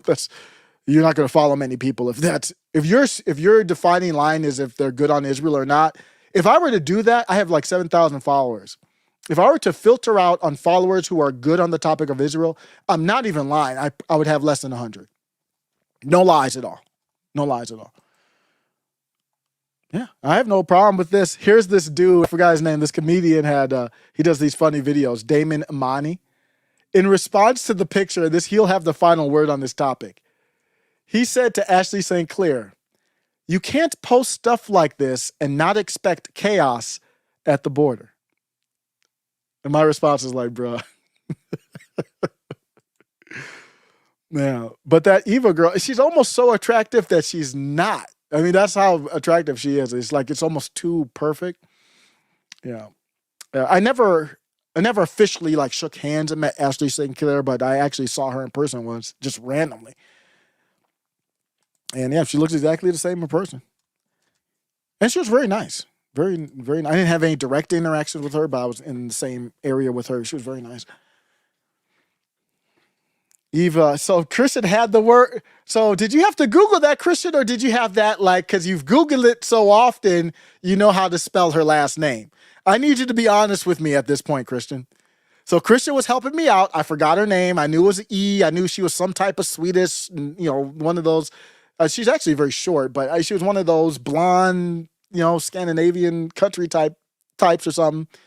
I know, Christian... gorgeous power dupe. Yep, I agree. Scandinavian women are often very attractive. Old Joe says there's no lies detected there. It's just the stereotypical. I used to live in Minnesota. You see some of them there. So yeah, let's go on to the continuing the theme. Moving over to government institutions, and let's holler at the friend of show for sure, Tim Pool. Tim covered this segment. I was gonna cover it myself. I need some clips to put on my Tim Pool React channel. So here we are. What are you gonna talk about, Tim? We are currently in a constitutional crisis for a variety of reasons, but mainly because there are many jurisdictions that are trying to make it so that non-citizens can vote. New York is currently caught up in the courts over this, but Maryland and California have jurisdictions that are trying to make it, or have made it, legal for non-citizens to vote in certain elections. And now we have this. Immigrant from Hong Kong becomes first non-U.S. citizen appointed to San Francisco Election Commission. I don't have this clip. I don't know why I don't have this drop, but... What did you say, nigga? What did you say? Wait, what's going on in San Francisco? Has everyone in the city of San Francisco become retarded? Hong Kong becomes first non-U.S. citizen appointed to San Francisco Election Commission. No, this can't be true. And now we have this. Immigrant from Hong Kong becomes first non-U.S. citizen appointed to San Francisco Election Commission. Okay, it's pretty obvious now. They have a non-citizen immigrant who has been appointed to a San Francisco Election Commission? Are the elections in California not corrupt enough? This is a first, right? I hope this isn't going to be one of those things where I learned in New York and Detroit and St. Paul and everywhere they've been doing this. This is the first that I've heard of this. From where? No, there's no way she's from Hong Kong. Is her name Fang Fang? In certain elections. And now we have this. Immigrant from Hong Kong becomes first non-U.S. citizen appointed to San Francisco Election Commission. Yo, this is crazy, man. You can't watch. The news is unbelievable at this point, man. This is from February 16th. I didn't hear this until yesterday. This should be like big news. Oh, do we know if she's a spy or not? She's from Hong Kong? She just got here in 2019. She just got here. Why is she here? Why is she appointed to the San Francisco Election Commission? You can't make this stuff up. She's probably she's probably Fang Fang's cousin or something like that. She's not as cute, but whatever. This lady moved here in 2019, and she is now, 5 years later, serving on an election commission. This is a constitutional crisis. I would say so. It is a question of who is entitled to these rights and protections. Now, the Bill of Rights applies. The only crisis we have now is why do we have a constitution? That's the crisis. To all people, not just citizens. But who has the privilege of running this system? That's actually, I got to think about that. What Tim said here, if I agree with that. Non-citizens are protected by the Bill of Rights? I don't know if that's true. I don't think that's true. To all people, not just citizens. No, I don't know if that's true. Question of who is entitled to these rights and protections. Now, the Bill of Rights applies to all people, not just citizens. Okay, I need to look that up. We're going to take a quick side mission. And that's not against Tim Pool at all. I just want to look this up for clarity. Let me see if my chat GPT works here. It's not fully loaded here. I don't know why it doesn't have my settings. So let me see. Are non-citizens, I don't even know what that means, protected by the Bill of Rights? I don't think so. You can ship them out of here for any reason. They're here legally. But, I mean, that's not all non-citizens. So it does say yes. Provides fundamental rights and protections to individuals. I don't know about that. However, there are some rights, such as the right to vote. Well, that's not a Bill of Rights. Is it? No, that's not Bill of Rights. I don't know. I'll have to do a side mission on that. I'm not following that. No, I don't think that's true. I don't like that. If you're here on a visa, so Ron DeSantis had that clip from a while back. I'm on a tangent here. But Ron DeSantis had that clip from a while back where he said something to the effect of, if you're in, and I had beef with Ron DeSantis on some stuff, but this one I actually agreed with. He said, if you're on a visa here to be in this country temporarily as a student or a worker or something like that, and you're marching against Israel, or I think he said against Israel. Obviously, I'm not pro-Israel, but he said we could ship your ass up out of here. And I actually think I agreed with that. Let me make sure here it is right here. I actually did a pretty long thing on it. Let me sidetrack into that. Let me see what I'm talking about here. And we'll probably get back to that story. But I think that's very important. Not to that story in particular, but of course, people who are here on visas can get booted up out of the country. This is me not remembering what I said. But yeah, so I'm like, yeah, you can get, concluding what they said. They are guests here. So they're non-citizens on visas. If a student on a visa gets approved and they're in the country and they say, unlive to America, we're not going to put them in jail, but we are going to get them. I'm not saying jail, but so what if, but we are going to get them on the soonest flight up out of here, or should, because they're only here on executive privilege. So I think Tim is right, but I just wanted to give that knowledge there on that. I think that's the take. That's probably why. We are currently in a constitutional crisis. That's probably why it rubbed me the wrong way. Let's listen to a little bit more. Tim, this segment was great. This is from today. I believe it's from today, right? Yep. Oh, no, yesterday. Applies to all people, not just citizens. But who has the privilege of running this system? Who has the responsibility? Well, you've got to be a citizen. At least that's what we argue. The left argues otherwise. This country cannot go on in this way. It will either rip itself apart in bloody conflict, or there will be some kind of resolution to the questions that are being asked right now. With the mass flooding of the southern border, and now this. The United States is in serious trouble. I do think we're winning, and I say this a lot. I mean, for the simple fact that conservatives have kids. I'm not going to say, I just don't like framing stuff into winning or losing. And liberals don't, or liberals. Well, I will actually say losing, so maybe I should balance that better. Because if I'm going to say we're getting our ass kicked in certain aspects, then I should be able to say win. So I do a dabble in that, but does it feel like we're winning? What does that look like? I don't know. It doesn't feel like that to me. Are more likely to abort their kids or sterilize them.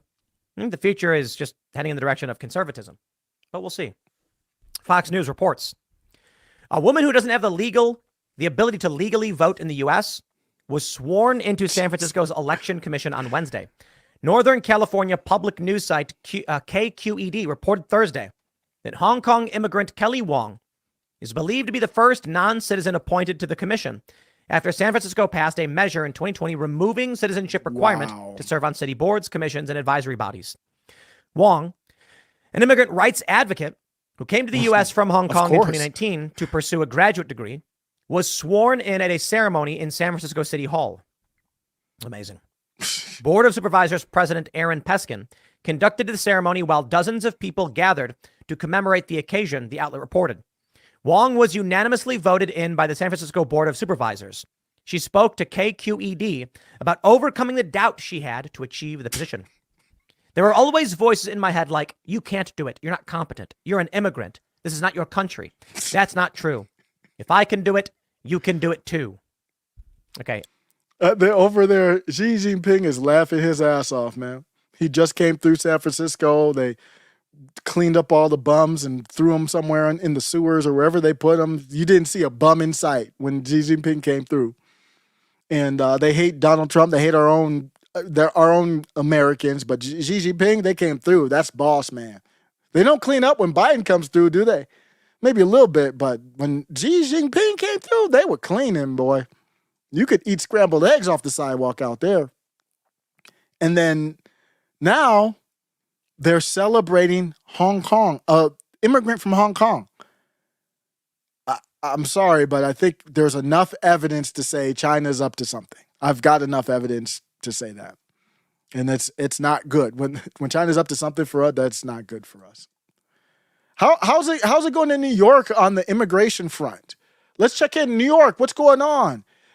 This is dramatic confrontation between migrants and cops ends with arrests at Randall's Island shelter. So we're gonna go back to Tim Pool again. So I have another segment for the Tim Pool After Show channel.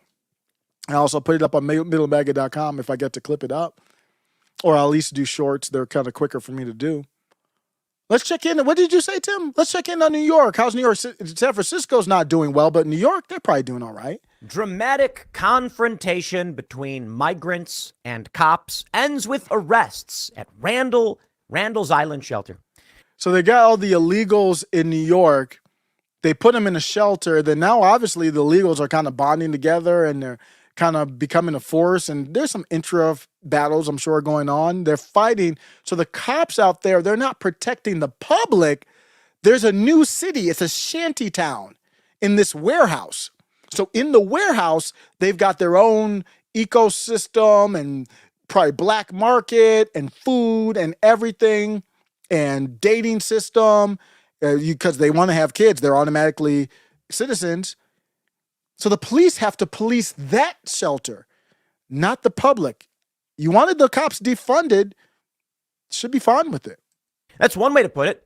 Another way to put it is NYPD was violently assaulted once again by illegal immigrants. This time, it wasn't just a handful.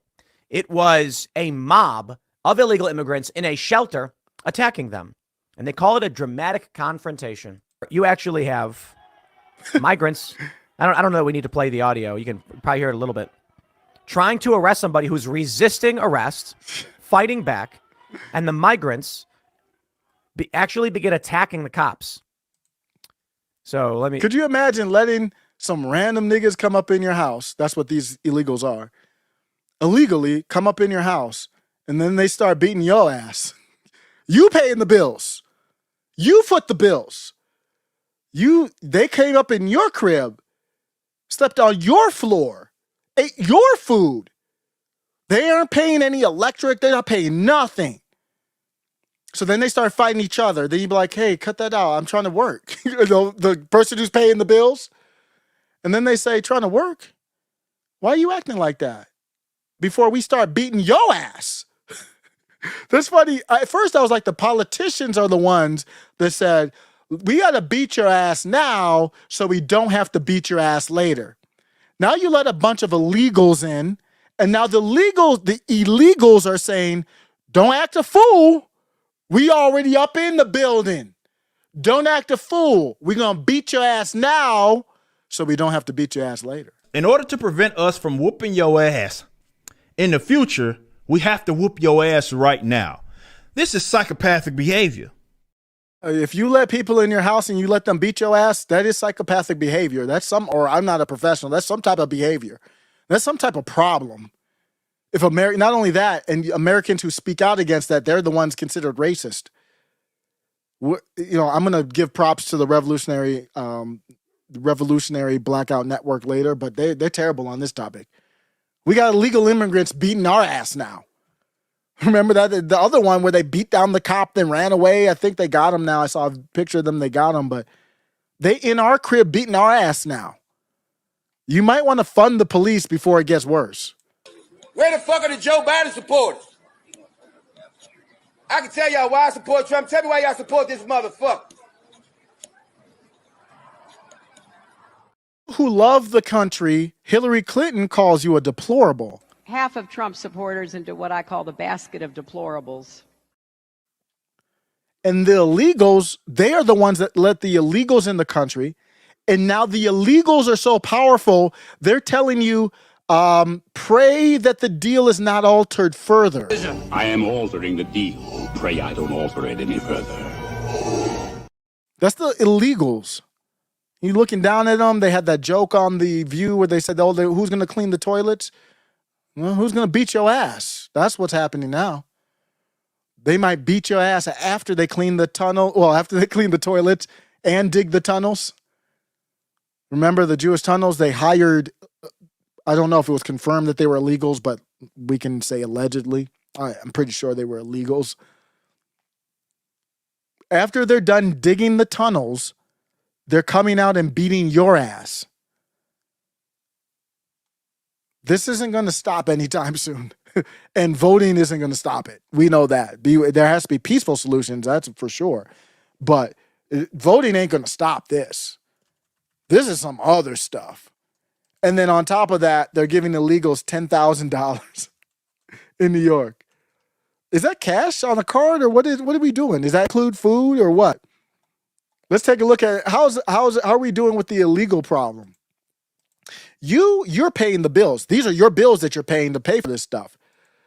I mean, therefore I am says breaking new report suggests that New York City's contract with an inexperienced bank to hand out debit cards to illegals could cost as much as $10,000 per one. So I don't think it's $10,000 cash. It's just going to cost for administration and all that. Of course, there's a lot of administration. Kind of reminds me of COVID. A lot of money flowing out And where it goes, I don't know. Maybe somebody's skimming it off the top. New York City's new Helping Hand program. It provides migrant families with prepaid debit cards. $53 million have been given to the program.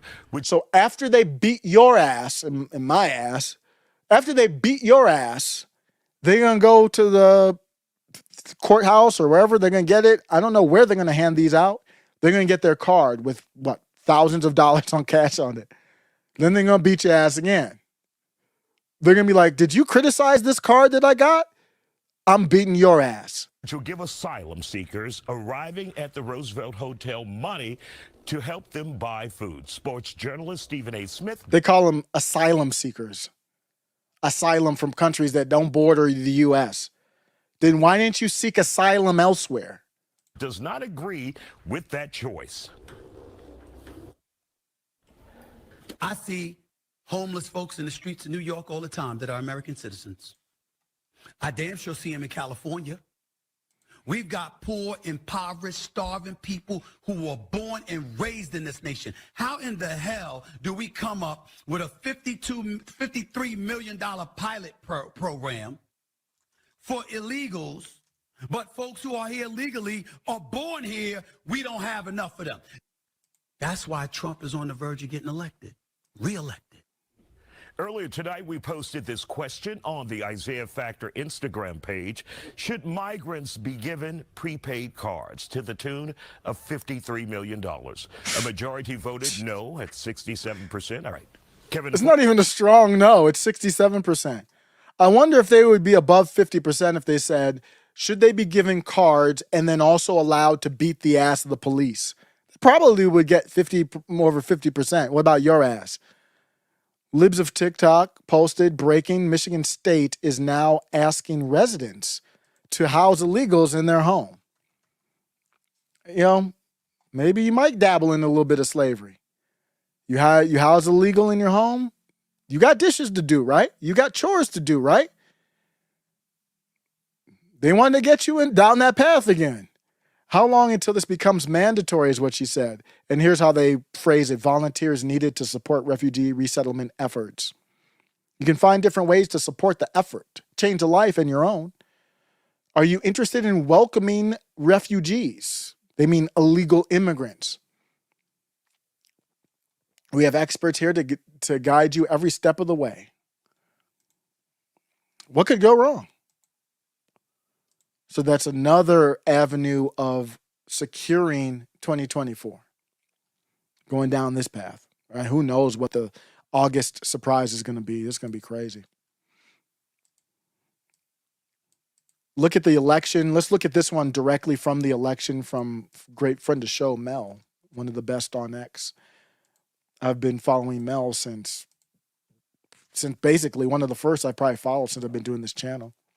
And I'm going to have her on. I just haven't been organized, but I will have her on for an interview segment. Can't wait for that.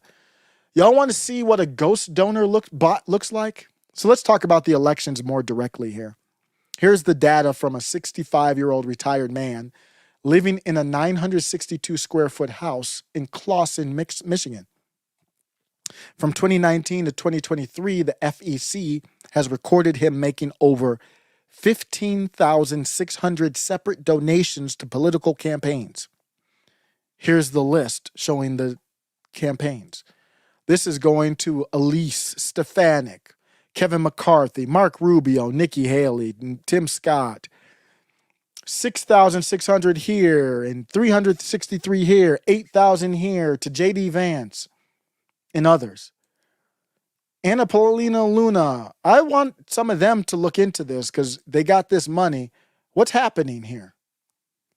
So what's happening is these bots are hiding donations, these who knows where these are coming from, to our politicians. They could be coming from Israel, Qatar, name a place, name a corrupt institution or country in the world. And there's limits on how much you can do, and they probably don't even like all the doing it the dark money PAC way. This way it goes directly to the candidate.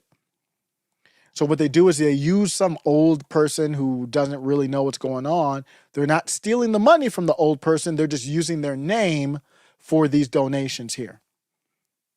This list is just presidential, Senate, and House campaigns. It does not include the 5,000 plus donations he, this older dude, made to the joint fundraising committees, or the 1,000 plus donations he made to leadership committees.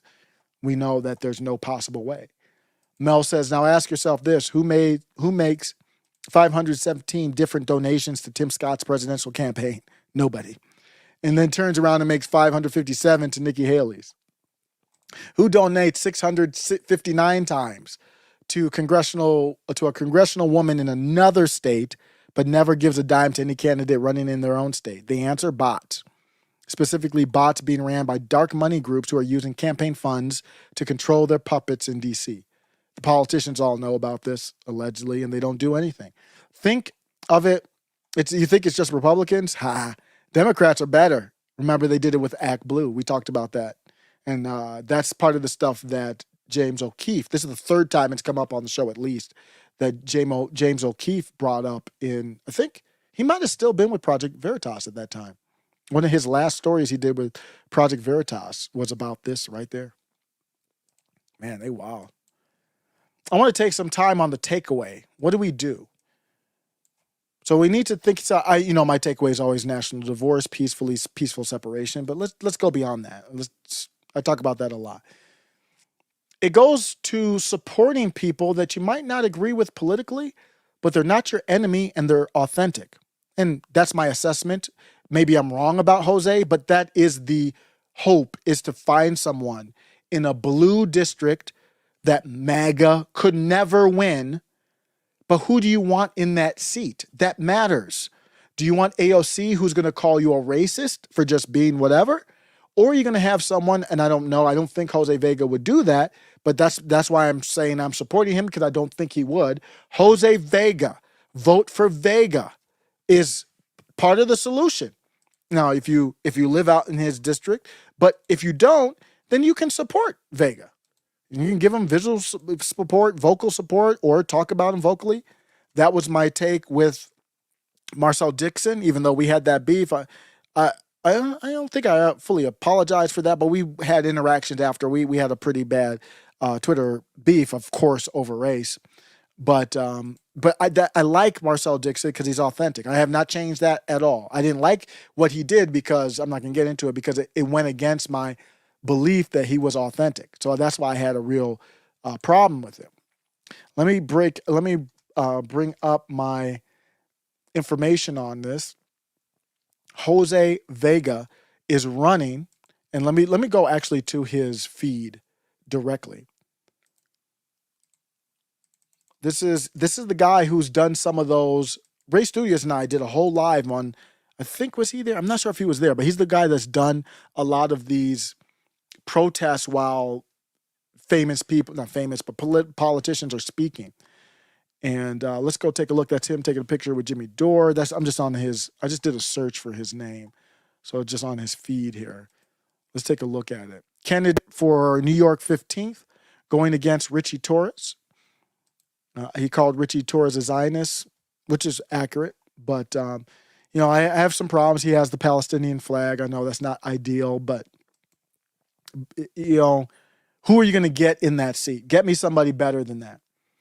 I still think he's somebody that you could work with. He's buddy with Jimmy Dore in a way, and Jimmy Dore talks to comic Dave Smith. He's not afraid to talk to MAGA people or anything like that. Jimmy Dore is a real one. So I like to see that. So let's look at his feed. His feed, this is what he does. This is how we know him. You probably already know him because we've played his videos quite a bit. Him and his kind of people that he rolls with, they like to interrupt when these oligarchs are talking. Oh, is this the lecture hall with Seymour Hersh? I'm looking for the one with Seymour Hersh because it's a policy and press hall event. So shouldn't we be talking about the Nord Stream since that's the biggest story of the century? And you guys, you have the executive editor of the New York Times there who came out with a phony story to try and block Seymour Hersh. It's just kind of funny how that happened, did you even acknowledge Seymour Hersh? All of you are executive editors of papers that broke Pentagon, My Lai, Watergate. Is this the same papers or not?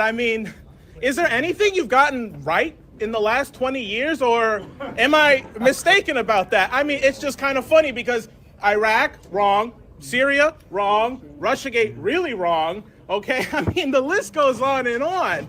So the last thing you could do to try and actually fix your reputation is acknowledge that through leaks, we had to find out that Zelensky was going to bomb Moscow on the anniversary. I mean, if you're so impartial, shouldn't you at least say, right, that Zelensky was going to bring us on the verge of World War III? That seems pretty fair. I think so. While Julian Assange rots in prison, all of you got, fat checks because he's in jail for doing your job. And you know what? Tucker Carlson ain't no Seymour Hersh, but he did something you guys are scared to do. Speak the truth and actually be critical of the war, which is why he was actually fired from Fox, because you are all cowards. Every single one of you. None of you have actually had any relevancy. And you know what? The mainstream press is now dying. Nobody's ever going to listen to you again. You have no credibility with the public. The only people who care about what you have to say are elite assholes who have nothing productive to say anymore. And it's dying off. So will you at least say something, either about Nord Stream or Ukraine or the fact that Zelensky brought us to the verge of World War III, and the only reason we knew about that was through leaks? Go ahead. It's a free speech event, right? You guys are the press. Let's say something here. Mr. Khan, come on. You're the executive editor of the New York Times, I'm just trying to get into some good trouble here, man. Woo. Listen, Karen, get out of my face for a second. I got to talk to these gentlemen. Okay. Well, I just want to hear what they have to say. Go ahead. I'm done. Go ahead. Wait your turn. I'm telling you. Come. Wait your turn. You could project if we can't. I would just say I think it's important to hear everybody's point of view. Yeah. So thank you. All right. I do think that we need to give our moderator a chance to ask other questions. We're on the verge of World War III.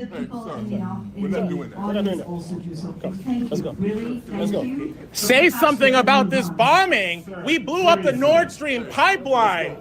Listen, don't stand there while there are people rotting in prison. Nobody said anything about Uhuru, right? The socialists who are in jail for being critical of this war. God damn it. Let's go. At least say something about the people in jail for being critical of this war. They don't deserve to be in prison right now. I'm laughing because I love the determination. It sounded like somebody had their arm around that nigga's neck and he was still trying to talk about Nord Stream. He couldn't breathe. He was like, what are you doing? He was still trying to talk about Julian Assange. That's dedication. Tell me that doesn't resonate with people on this channel. He's not MAGA. So what? MAGA's not winning New York 15. So if you want to talk about solutions, well, then we should talk about people who aren't, on a different side of stuff. Obviously, he's not the enemy. I talked about what the enemy is. The enemy is somebody, in my determination, who's trying to eliminate my Bill of Rights. So if he's talking about 2A, and I don't know what his position is there, but if he's a real populist leftist, he should not be for regulation. But I think Jimmy Dore changed his stance on that, actually. But, you gauge the situation.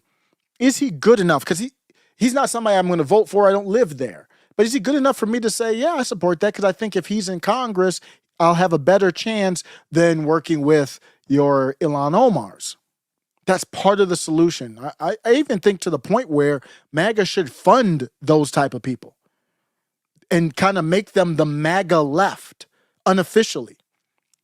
I don't know where that money comes from, but that's the way to go. That is not, to me, not an enemy, or basically somebody who you could work with, more importantly. And you're going to have a blue shill there otherwise. Richie Torres, he is a clown. Jose Vega, everybody. Man, his clips are so good. His clips are so good. And the thing is, there's such high retention value because you're like, when are they going to wrap their arm around his throat? Is this the lecture hall? And I just love how he starts out. Look how awkward everybody's looking. They're like looking around like, what's going on? Oh my God. Oh my goodness. Is this the lecture hall with Seymour Hersh? I'm looking for the one. Oh my goodness, somebody has the courage to ask legitimate questions. Oh, you could hear everybody kind of clutching the pearls like, oh, they couldn't take it. I love this dude. I don't know much about him other than that. I mean, I read a little bit about him and, I hear some of his clips and I'm like, this is definitely not any type of enemy of mine. That's for sure. Let's listen to him on with the great. I hate saying great because it's usually like late great. Thankfully, she's not late. Kim Iverson. He was on with Kim Iverson. Let's take a little bit clip of here if you want to find out a little bit more about Jose Vega. There's somebody in the Bronx right now. I don't know this person, but I know that there's somebody in the Bronx or even in the country right now that's looking at their telescope, at night and wondering what the hell is out there. They want to understand space, right? They do. There is an intrinsic value and there's an intrinsic something, a drive in human beings that we want to know how the stars work and the cosmos work. For sure. And I want to make sure that young man or woman can go up to the moon and look at the stars through their telescope on the far side of the moon, away from any kind of interference, so we can look deeper and we can get better readings. That's my dream. I want there to be some kind of base on the moon because, here's my dream. I love this. If you go back to my channel, this was when I believed the moon landing, believe it or not. I just love that. It's talking about something here. He's going to say some more in a little bit, but it's talking about something that is beyond politics. That's a culture type of thing to reach for. Where would you rather have your money go? He's anti-military industrial complex. Okay, picture this in your mind. It's 2095, okay, on Earth. I'm dead. I've been dead. Or maybe I'm in the wheelchair or something and I'm still in Congress. Well, with the new tech that they've developed. Yeah, right. Okay, so it's 2095, right? I'm in a wheelchair somewhere and there's somebody waiting at some kind of space station and they're looking at their watch and like, God damn it, the fucking rocket's late again. Jesus Christ, when are we going to fix the rocket system to the moon? And they're only going to get there in like 2 or 3. Like the way we complain about a delay in the subway system today is the way somebody will be complaining about the moon system, shuttling them back and from Earth and moon, okay, in the year 2095. That's what the hell that I think that is my goal, okay? That is what I want, right? And by that point in life, nobody will be hungry, nobody will be unhoused, nobody will be unclothed, and poverty will be something people study in like history books. Okay, because there's a fucking moral failure, all right, that 60 years after Kennedy is shot and killed, you still have people who don't have clean water in Flint, Michigan. It is completely freaking absurd. It is a moral failure. Our government has failed and collapsed, and we are like 4 years away from 250 years of the founding of this country, right? What do we have to show for it? Yeah. Not even 250 years since the founding of this country, and it sucks. Can I honestly look at George Washington, whose birthday is today, and tell him like, hey, don't worry, man, we held up your legacy. It's cool. We did it. No, it's an embarrassment. How does the world look at us? Because there are other people around the world who are deeply inspired by what America stood for, because America was a global mission. People don't know this. America was founded by people who came from other countries, Scotland, Wales, Ireland, and many of them African too, okay? By towards the end of the American Revolution, 1 in every 5 soldiers were black. People don't know that, right? This was a truly universal process, right? This is a world process. America is the culmination of world history, okay? This is not just belongs to one group of people or one race of people. This is the world's project. This is humanity's project. And I'm just so embarrassed. I'm ashamed that we're coming up on 250 years, and I look at my government and I say, what the fuck has become of this? Where is America?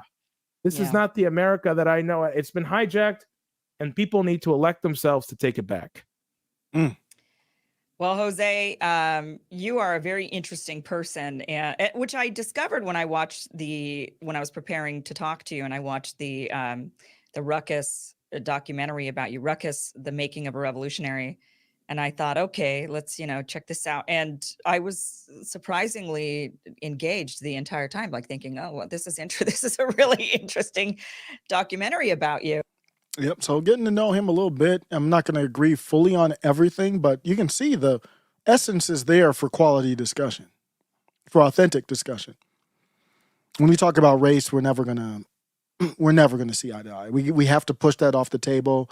We got to put that aside. We're going to have huge arguments and fights about that. Let's put that aside. Outside of that, we can do some stuff. I really think. What else as far as solutions go?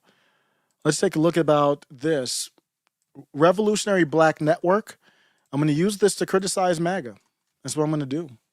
And I do that quite often because I respect the MAGA movement is the greatest American political movement that's ever existed. And it has to get better, and it has to adapt to be able to survive. It's not 2016. It's not 2020. Let's use an example from the left as to what I mean.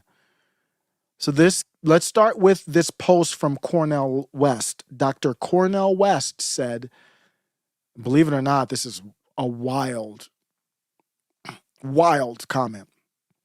My prayers are with the precious family of the courageous, and I have no problem with saying prayers with the family, but the depiction of Alexei Navalny as a courageous Russian political prisoner, just as I pray for Mumia Abdul-Jamal, and he's mentioning others. I don't want to get too much in the sidetrack of debating, Black Panthers or that side.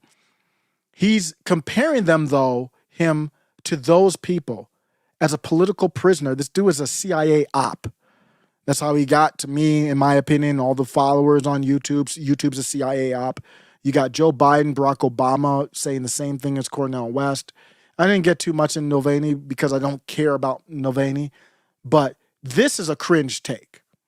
The dude is objectively not my ally by any means. I don't know what he has to do with me. He was trying to overthrow Putin? That just happens to be what the CIA would like to do, I think. He was a CIA agent, is how I looked at him. So he's in the leftist circles with groups like Revolutionary Blackout Network, who have given him a platform, talked to him, propped him up, but they keep it real. That's what I want to talk about here. So he came with that complete nonsense, and the Revolutionary Blackout Network went after him. And I think they went after him because I would say, they didn't say this, because I didn't listen to all their live, I'm saying this. To me, it came across as they respect and love in a certain way Dr. Cornel West. And they went hard at him with the criticism, I think because they love and respect that dude. And I'm going to bring it into Trump and how MAGA should be going equally as hard as Donald Trump because out of love and respect. This isn't out of like a hatred type of thing. And here's what they had to say in regards to Dr. Cornel West. So they went after him. Then Dr. Cornel West walked to Tim Black, ran over to Tim Black. Tim Black is a clown. He blocked me on X too because we've had many disagreements. He's a good streamer, don't get me wrong, but just his takes are terrible. He's kind of like a black David Pakman to me. I mean, he would be very offended by that, but that's how I view you, bro. And so Cornel West, he has nowhere to go really now. RBN's been the biggest people bigging him up like online. So now he's going to Tim Black. And he went to Tim Black to diss RBN, but here's what I say the real populist left. Here's how they came at Dr. Cornel West. They came with that fire. Also a reaction to our criticism, because I think mine was quite scathing. When you had multiple RBN members who ratioed you, you had to respond, right? I didn't expect the response to be this sad. You know what I mean? I tell you, I feel good to have the dumbest critics, because my critique of Dr. Cornel West was pretty damn scathing. He's weak on white supremacy, and we called him out for being weak on white supremacy. He said, and this is what got me on stream, that we on the Jimmy Dore plantation. That's fucked up. Sir, you voted for Jim Crow Joe. You know the guy who's committing a genocide right now? The guy who committed a genocide right now, you voted for him, sir. Dr. Cornel West, you are on the Jim Crow Joe plantation. You voted for the guy who committed genocide. You want to tie us to Jimmy Dore? You praised Ronald Reagan as a freedom fighter, sir. What? Yes. Shall I pull up the tweet? Shall I pull up the tweet? Yes, bro. This is like 11 years ago. You don't want to have this rap battle, my friend. I swear to God. I didn't want to make a diss track. We just had to get you because you said something stupid. You don't want to have this diss battle with me, sir. No, you don't. You praise Ronald Reagan as a freedom fighter. You praise a unhinged Nazi who said he wanted to deport and kill Muslims in Russia as your brother, but you want to smear us at Jimmy Dore light. Even if that's true, that's better than being a Biden sycophant like you are, sir. Like praising out Navalny like you did, sir. Like calling Ronald Reagan a freedom fighter like you did, sir. And how old are you? What he's like in 60, 70? I made my mistakes. I voted for Obama. I did that when I was in my 20s, sir. You 60 years old talking about Ronald Reagan, a freedom fighter. How old are you? You got access to the same information we do, sir. You said Ronald Reagan, a freedom fighter. You said that in 2011. I was 23 years old. I wasn't dumb enough to say something stupid like that. But he went with, how old are you again? I wasn't 30 years Ron Bethea is dying over there. old, but I was smart enough to realize that if I vote for Jim Crow, Joey would enable the military. But you didn't, sir. He wasn't smart enough to realize that Joe Biden, by voting for him, would enable a genocide. I saw this shit coming a long time, sir. You got degrees. You can't see what the average working class people see, and it kills you. You lack curiosity. You don't even. It took me all but 30 minutes to an hour to know who Navalny is. Oh. You think you're calling out the military industrial complex, but you repeating CIA talking points. You are weak on the CIA, sir. You are weak on the CIA. You are weak on white supremacy. As you call Jimmy Dore Trump, or you praise someone who's worse than Donald Trump. Donald Trump said he wanted to deport some Muslims. Navalny said he wanted to deport all Muslims. Meanwhile, you hate Trump, but you call him Brother Navalny. So you got contradictions that we called out that you can't handle because you have an ego. But let's continue. Well, keep in mind, I'm going to finish this whole thing. Keep in mind, they have had him, Dr. Cornel West is the guy here, and they've had him on their show many times, very respectful, friendly. This take from Cornel West is just bad. And all he had to do, everybody has bad takes. You can go through and search my Twitter and search like change my mind, or you like, oh, that was even the Trump shoes. I didn't know maybe they're made by Nike or made in China, whatever. Then I'm like, whoa, maybe you got a good point. I don't know if they are or not. If they are, then that hurts it a little bit at least. I quickly like, okay, I didn't think about that. And all he had to do was say, you know what? I was out of pocket. That wasn't my line of expertise or what. He could have said whatever. Just be real about what was wrong about it and say there was a bad take. I changed my mind. Thank you to RBM for holding me accountable. That's all he had to say, and it'd be over. So then instead of doing that, he made it worse. Nick didn't do all this before. This is the reply to the reply. So now Nick's going in like Eminem in his prime in a rap battle. It's over. I'm going to be chilling here. There's going to be a lot of saying. Yeah. Supremacy. You're weak on Nazism, even though you think you're not. You're weak. I showed no quarter to white supremacists.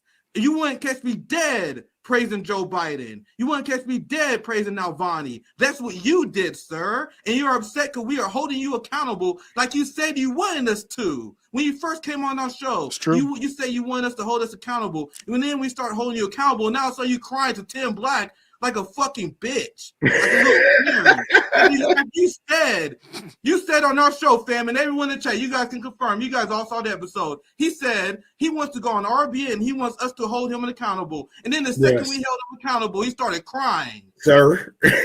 No, all of a sudden he don't want to go on the show no more. All of a sudden he running Tim Black like a little Karen. He just said he wants to hold us accountable. He didn't really mean it. When he really wanted, he wanted us to turn to a media arm to him. He wanted us to be loyal to him, and that is not what's going to happen, sir. We are not part of the cell. You see where I'm going to tie this into MAGA? I think you see where I'm going. Let me finish this out. You should be able to see where we're going with this. Like sell out bourgeoisie like you're willing to be weak on white supremacy and Nazism in order to fit in with liberals that already hate your black ass. That's pathetic. The same Zionists that kicked your black ass out of Harvard, you trying to appease with a Navalny tweet. That's sad. That's sad. Somebody stop the fight. You don't want our praise.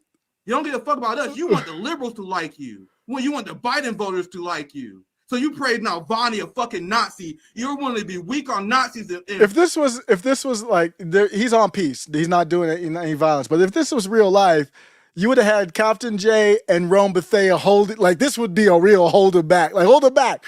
Hold him back. Somebody stop him. He's just going off too hard. In white supremacy in order to please who? You weak motherfucker. That's what you did. That's why he wouldn't hold Joe Biden accountable. It was so hard for him to spit it out. Why is it so hard for you to say Joe Biden is a fucking fascist? It took months for him to say that shit. Woo! Woo! They came with that heat for this is like love and respect for this man. This is the man that I think they were condoning to vote for at one point. They are about their principles more than any type of nigga. That's what I see here. So yeah, am I gonna disagree with the white supremacy? Okay, let's put that off to the side. Those were bars. And I don't see the same thing for MAGA. It's problematic. Now is not the time to be on your knees. Not for any nigga, including Donald Trump. So Donald Trump does this. I talked about this with Ray Studios in the live a while back. And I was like, this is the problem. So there's many problems, the debate, but I've talked about that many times. Let me not even talk about the debate. Let me not even do that. Let me talk about this clip. I haven't talked about it enough. MAGA has to hold your people accountable. And so what happened, Dr. West said something. We don't even need to get back into Mulvaney. He said something about Mulvaney, and they didn't like it. It's not even about that. Who cares? They said something, they didn't like it, so they tested him on it. Dr. West could have said, okay, my take is wrong, or clarified it, and they could have moved on. Instead, we saw what he was about, more about himself, his ego, than saying, wait, what are you about? Are you about the cause or not? And that's what needed to happen with Donald Trump. There could be a legitimate reason for Donald Trump doing this here, but if you don't test him, then we don't flesh that out. In March of 2023, Donald Trump said, and I quote, "And for those who have been wronged and betrayed, I am your retribution. If you don't want decentralization and peaceful secession like I do, then you have no other choice but for retribution, at the very least. In fact, you should probably want retribution and more if you're not for liberty." Then January of 2024, less than a year later, he says, I'm not going to have time for retribution. What'd you say, my nigga? I am your warrior. I am your justice. And for those who have been wronged and betrayed, I am your retribution. I am your retribution. I'm not going to have time for retribution. We're going to make this country so successful again. I'm not going to have time for retribution. And remember this. Our ultimate retribution is success. I am your warrior. They're trying to make you a slave by imprisoning you. They just ruled and gave a $360 million fine. They're changing laws to let people accuse you of sexual assault to sue you in a civil case. They took a mugshot. A pudgy DA in Fulton County had you take a mugshot. You got to be for peaceful secession, or you've got to be for the exact same thing they did to you or more. What are you talking about, sir? I don't understand what you're talking about. You said you were going to lock her up, or she should be locked up, and then you changed your mind.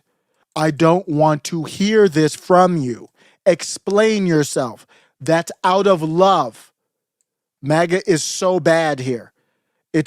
I think people who are Trump supporters are very scared at what's going on. You can't be scared. I don't say to give you these topics to be scared.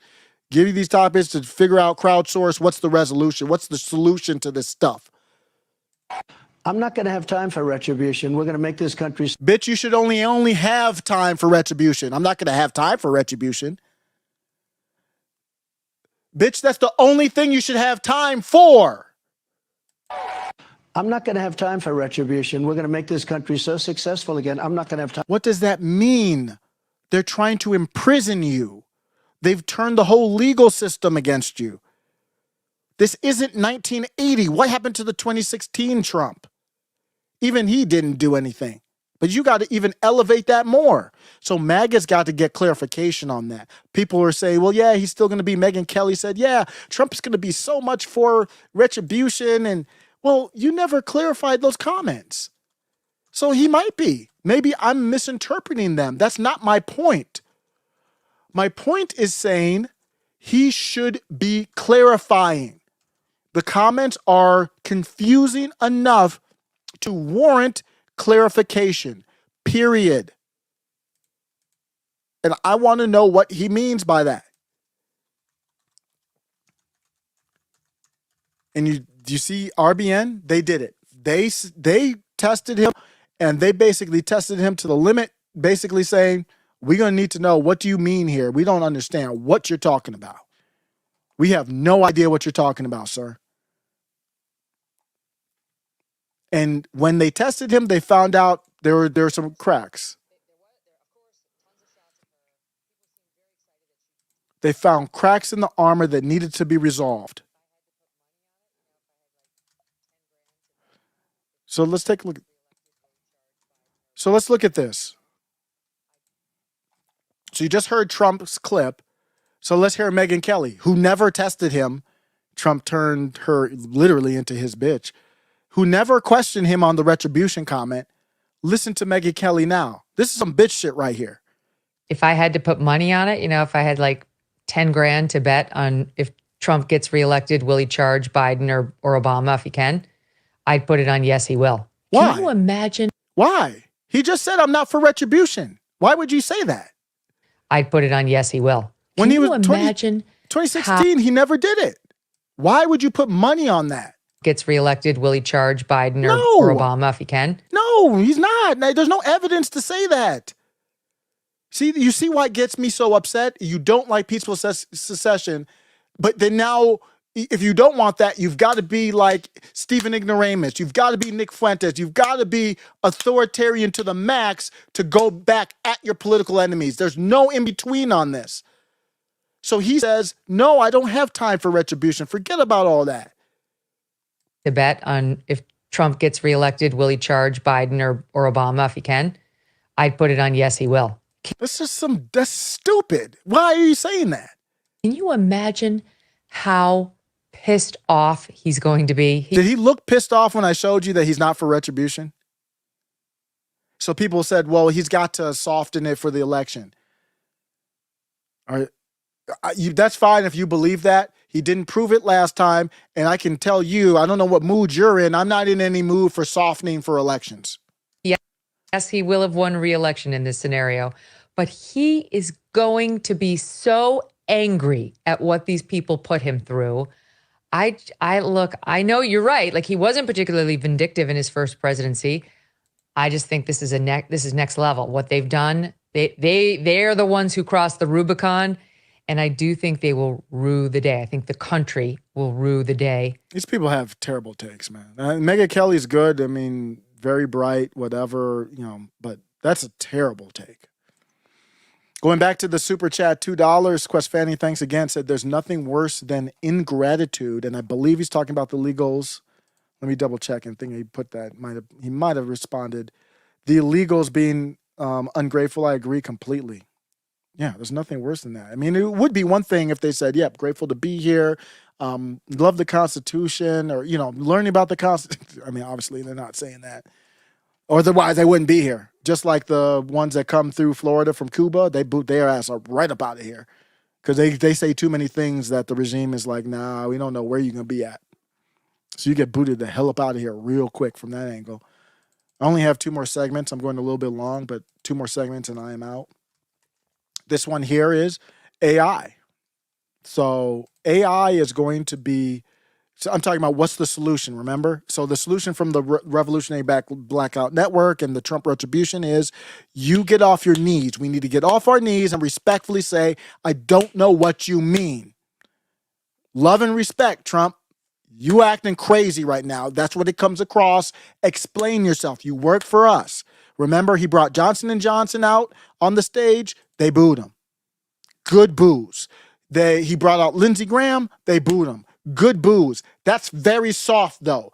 What else had they really people, Trump supporters, done to check? Like, you work for us, right? Right? Check. Right up in the board like a hockey. Check. Not physically, figuratively. That's the solution, to stand up and stop being a bitch to Donald Trump. That's out of love or respect to MAGA. Stop that shit. Especially with Israel, too. I mean, you can still vote for Trump as him being Israel's first, but he's Israel first. He's for the unliving of innocent children and women in Israel. He's perfectly fine with it. He wants the funding to go there.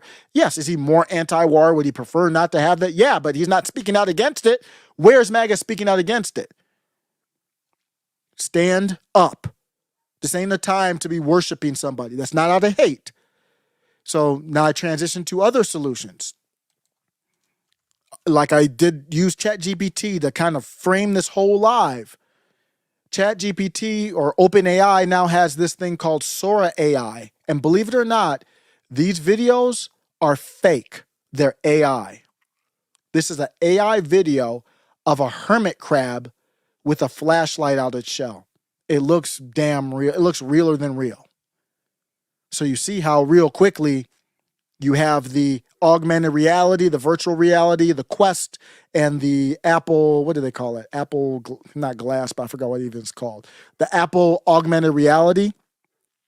Look at these. These are going to be graphics at some point when they're powerful enough to run. You're in the Matrix like that. This is fake. This was generated by AI, just like I use AI for thumbnails and stuff.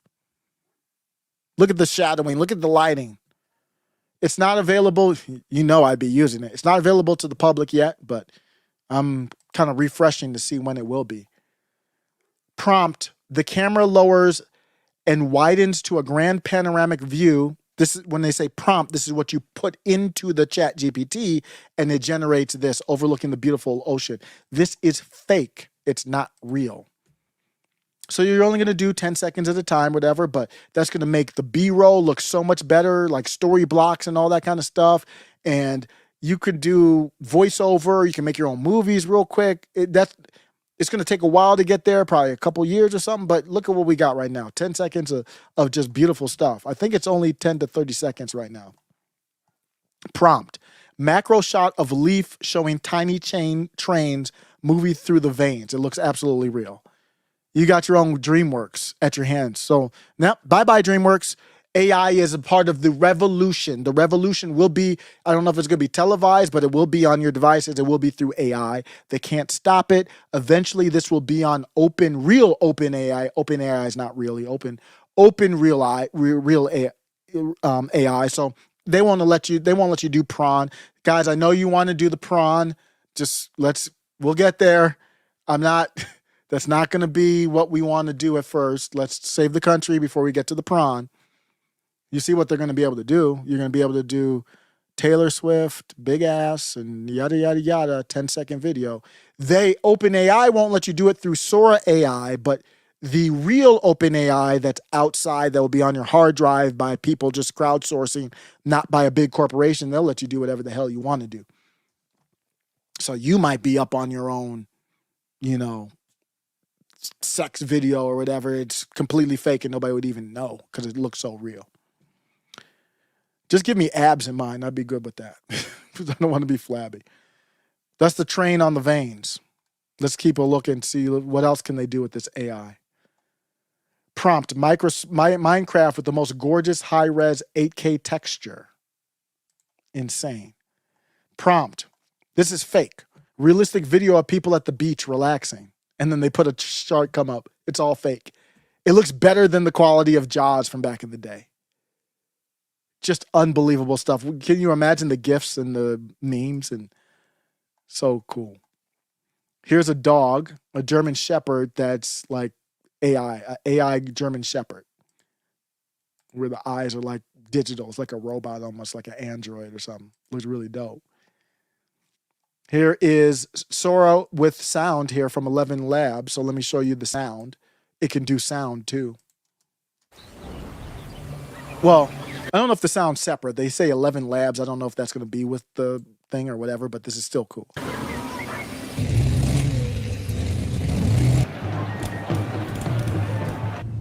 This is the tool of the revolution. It's going to be used for things that you might think are bad. But what it does is it takes this whole structure of, I started the live by going through the institutions, government and education, and these aren't the exact ones I went through, but economic and media. This takes a sledgehammer through it all, where I got my own movies now. I don't need you, Disney. You're done. So all the fan work stuff that people do, I got it. Now they'll do copyright stuff, but people will do their own original stuff. But even with the copyright, you can't stop it from being traded back and forth. It's just can't do it, not fully. Look how amazing this is. Sound effects were generated with 11 labs, including these typing sounds. Sign up for early access. So it looks like you might have to pay another company to do the sound, but it's a lot. Multiple videos with one prompt.